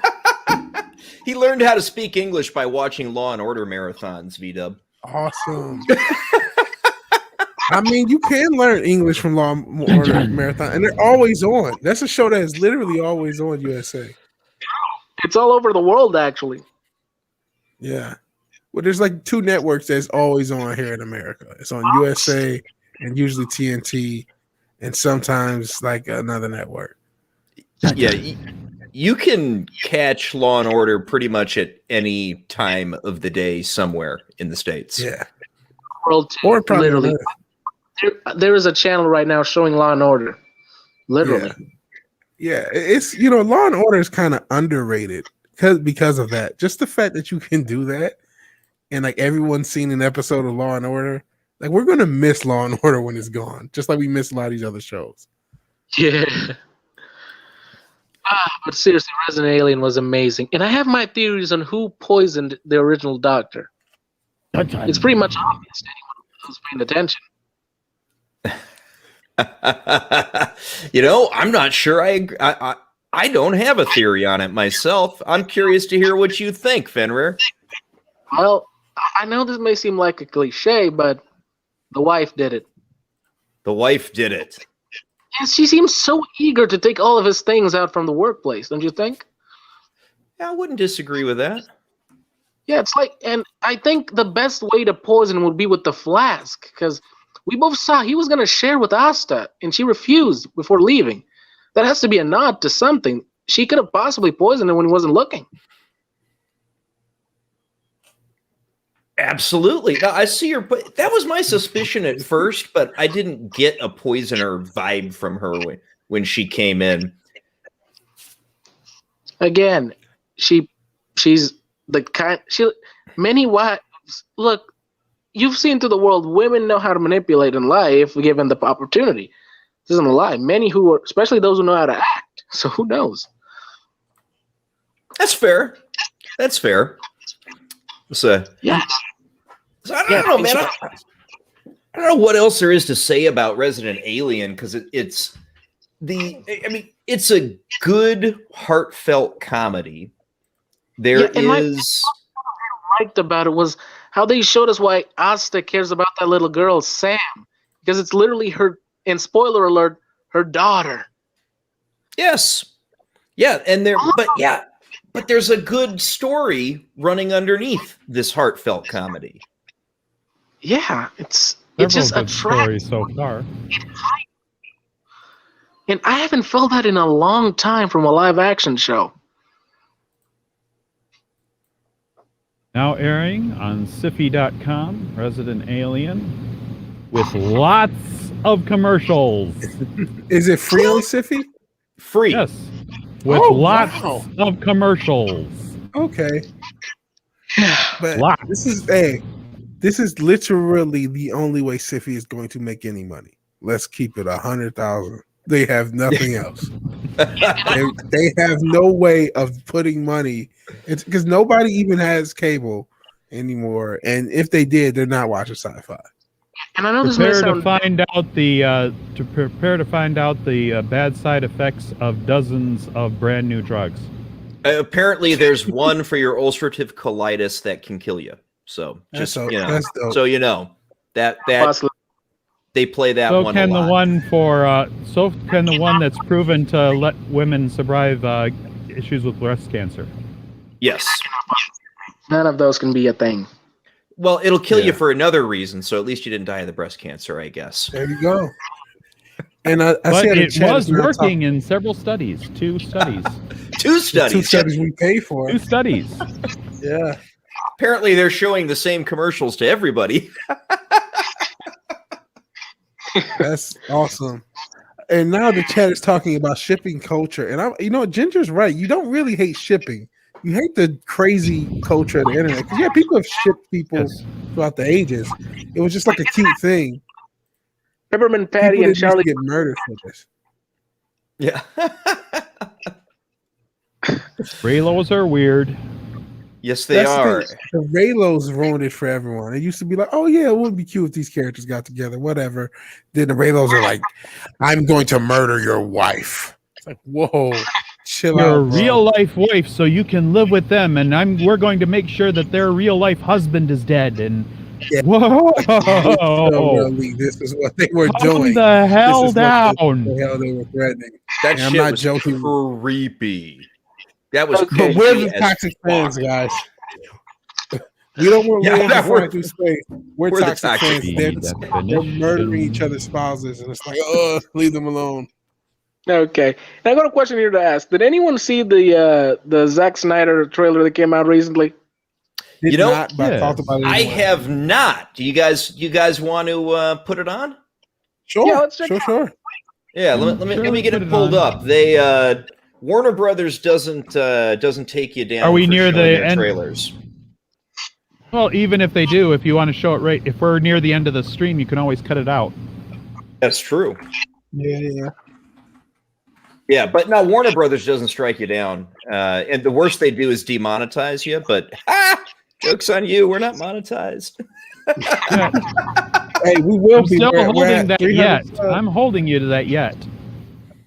Oh, Yeah. absolutely. and It's a yet. Now the chat's talking about The Wire. The Wire is the best show I've ever seen in my life. The Oh, Wire. The Wire. And I've even thinking about doing a review. I don't have the time now because I have to cut back on stuff for the next few months. But later on in the year, I want to do I want to review episode by episode the entire series of The Wire. I love that show. I love that show. It's beautiful. Yeah. But still, I know this may sound bad to me, but I hope the Resident Alien doesn't make it that crazy big. Mainly because the bigger it gets, the more it attracts. I think we were more understand concerned that. about the Hishy or whatever that was than the Warner for what took down the stream earlier. Yeah, we'll be good. Warner doesn't take stream down, Yeah, so that we're good. thing was weird. That was very odd. All right, so let's take a look at the Justice League, the Zack Snyder's Justice League official trailer. I haven't seen this yet, so this is a first time for me. Is that true for everybody else? For me too as well. I saw like parts of like clips of the end of like just the visuals of it, but I haven't really seen it all together. All right. Gentlemen, so this is my 5th time. Okay. Okay. All right. Draco, have you seen this yet? I saw part of it in the stream from earlier, and I was going to watch part of it, so I got through a few seconds. I have not seen it all the way through at good resolution. All right. Well, let's. Oh, speaking of resolution, let's make sure we're in good resolution. There we go. All right. Let's take a look at this. Oh, it's buffering the whole thing. Good job. All right. Let's rock 2.5 minutes on this trailer. Let's see what we got.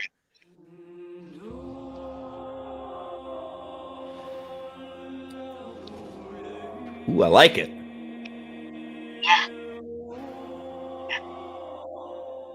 The bells did not.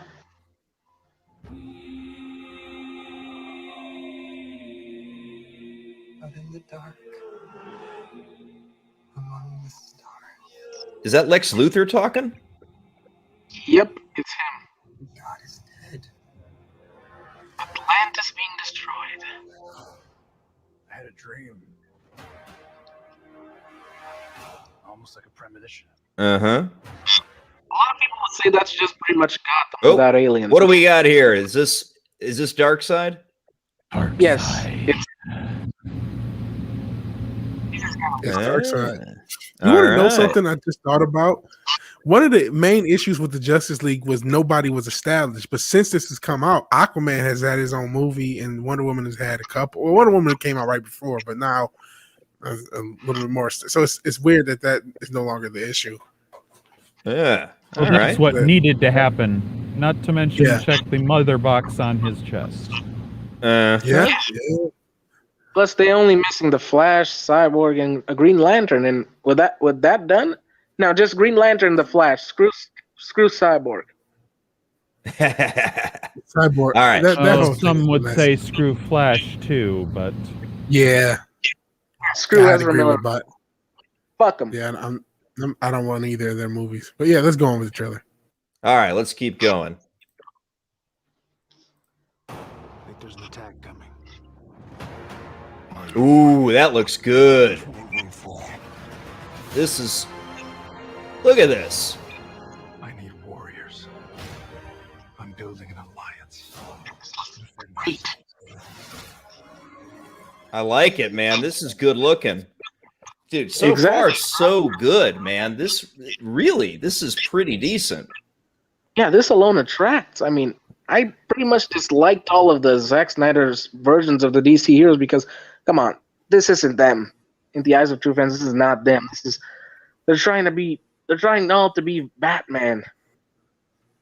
Yeah, they made Yeah. everyone Batman and Batman the Punisher. Yeah. All right, let's keep tracking. If you can't bring down the charging bull, then don't wave the red cape at it. All right. Oh, I missed it. It's all right. Keep going. And even if it takes you the rest of your life. I like this shot of Affleck here, man. This is I miss this in my Bruce Wayne.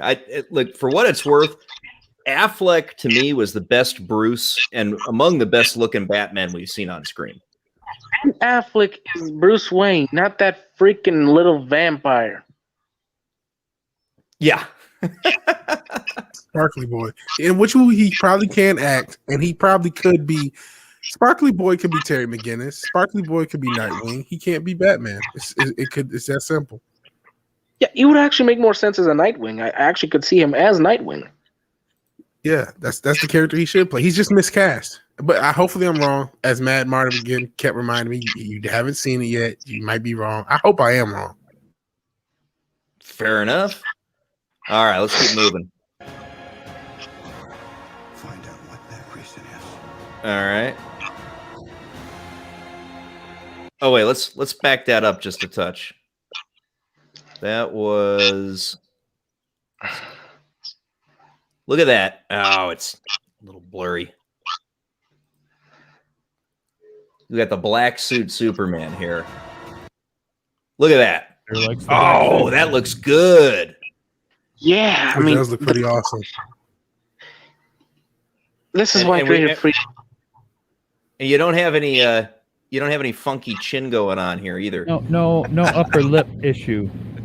Yeah, I heard they reshot, certain parts. I'm glad that if they reshot Cavill, that's a good decision to do because that upper lip thing was terrible.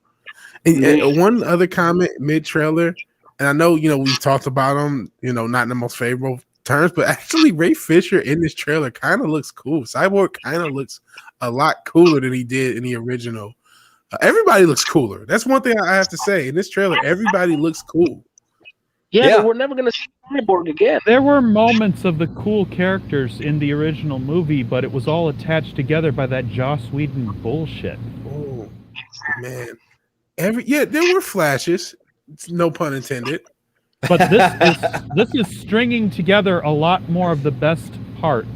Now, I get a vibe from this as kind of like an extended version of the original movie, but there's definitely a feel of what Snyder would have wanted his movie to be. That could be good, or it could end in a not so well way. I'm just hoping the best, especially for all of the Snyder fans that want this thing to be everything they imagined it to be. Because Mary Mary G says this is your James Bond right here. A lot of people agree. I don't know. I think I think he might be a tad too tall, too big. You know what I mean? But then Tom Hardy might be too small. But so. All right. Yeah. All right. Let's keep going. Oh, sorry. I was trying to catch a still of that cyborg because you're right. He looked good.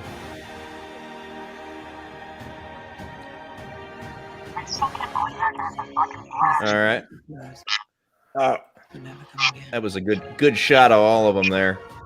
Man, Zack Snyder is good at what he's good at, and that's fucking visuals. Man. I gotta. Hold on. We gotta still on that. We've got to capture that. Zack Snyder. You want one talent Zack Snyder does have, and I am not a Snyder Cut guy. I am very critical of Snyder. I share our friend and our pal 32 Flavors of Nick Weiser. He says that if you look away from a Zack Snyder movie, you can't tell who's talking because it's one character the whole time, because that's how he writes. But he knows how to bring pages from the comic to the screen. He did it in Watchmen. He did it in Batman versus Superman. And you just see this. This is a comic book page. You know what I mean? Even if it's not an actual comic book page, it looks like one come to life. Like, this is what he's good at. I love this. That's it. I don't really have anything else. Don't stand without comment. Play that.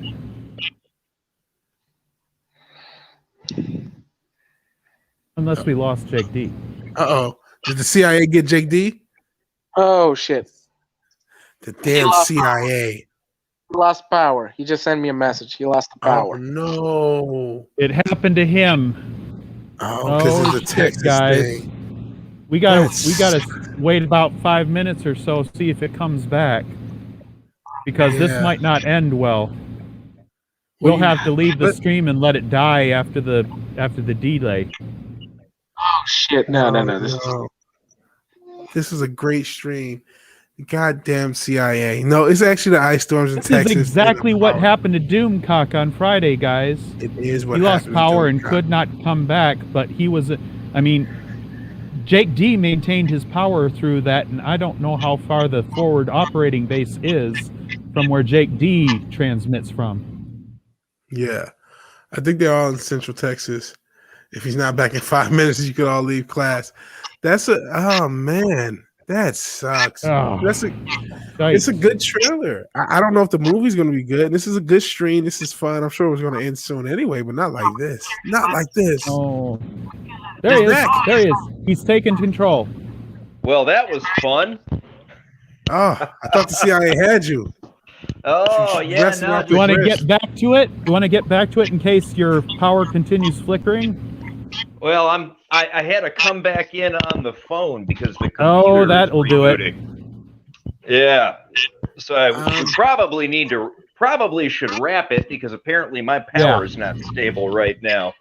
But let's run around the horn. Final thoughts. Sorry we couldn't get that whole trailer in, guys. No problem. You can find the trailer if you do a search. You do a Google search right now for Zack Snyder's Justice League trailer. You will find it. It was top options in my search. Very good. So I don't know. Final thoughts on the topics of the day, Draco. Hail Gina Carano, keep fighting, and we support you. Also, Disney is a shit company that does shit things and deserves our derision and cancellation. But we are not about a cancellation mob. We are not telling you to do anything to shut down people or to go up in their streams or something like that and be evil. Just vote with your wallet. Wandavision is owned by Disney, but there's something called Resident Alien, and that's a very funny show. Get out there and watch that. And otherwise, thank you for bringing me on your stream, Jake D. Thank you for hanging out with me and Jake D, V-Dub, and Fenrir. Ladies and gentlemen, if you haven't already, I would appreciate a sub. You can sub to me at Draco Argentus on YouTube. Otherwise, make sure you sub to JD. Make sure you sub to Vigilante Williamson. And make sure you sub to Fenrir, too. He's going to make stuff. All right. He already said he would. Yeah, we're doing the Smokey and the Bandit stream. Some way, There you somehow, we're go. gonna figure it out. All right, V-Dub, final thoughts, my friend. All right. So to kind of piggyback off what Draco said as far as Disney being a scummy company, I need to make it clear why I am not going to support Disney. Obviously, I explained my situation. Someone else in my family is actually paying for Disney Plus, so I can't boycott it. I'm not going to encourage them to boycott it. I don't think, it's their business. Let them do it. But I'm not going to support them to the greatest extent that I can because they make a product that I do not want to watch. They've been doing it for years. This is not just a Gina Carano thing. This is something that's been going on for the better part of a decade, especially the last 5 years. It started with Rowan Johnson. They kept doing it with the damn comic book writers and their blockchains, and that created Comicsgate.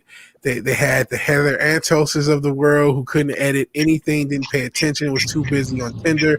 They had her talk shit to the fans, and they had all the people who ran the High Republic, all the people in the story group, the infamous story group at Lucasfilm. This is a company-wide edict of attacking the fans and attacking what the fans want. And then you have Gina Carano. To me, this is a breaking point. This is like, okay, you finally have attacked the fans, and you finally fucked up. I'm sorry to say that. I didn't mean to screw up your screen, but you finally you're good. screwed up. You can finally fucking say did fuck something. all the fuck you want, V-Dub. Fuck yeah. Finally, and talk about all this platforming that they're doing. Talk about it. Talk about how they favor China. Talk about how they favor all of these people with the racism. Talk about how they favor all the people who are shutting down fans.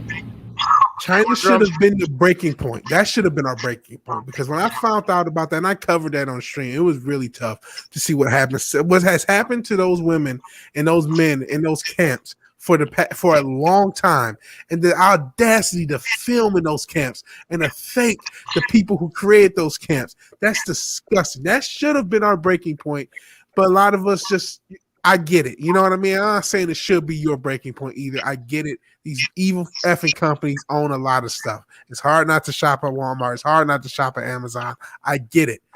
But just Disney has been making bad product for years. The only products I consume of Disney are old products, or The Mandalorian and WandaVision have been decent. But I didn't see the and I know I'm ranting, but it's just like Disney has just done so much that they made it easy. This was a very easy decision. They pushed me as a consumer to the breaking point, to where it's like you gave me you know how they were looking for a reason for Gina to cancel her. I've been looking for a reason to get Disney out of my life, and that was like, all right, thank you for doing that. And what I'm hoping is that the independent movie industry blooms off of this, that we can get the next Tarantino, whether that's Geek Tropology, whether that's Fenrir, that we can get the next great artists of our time, because we don't have to go through companies like Disney, and that's what I'm happy about. So there's my rant. All right. And I have a channel. Please sub to me. I'm at like 225 subs. Vigilante Williamson on his channel. Sub. You get more crap like this. Please sub. All right. Fenrir, final thoughts, my friend.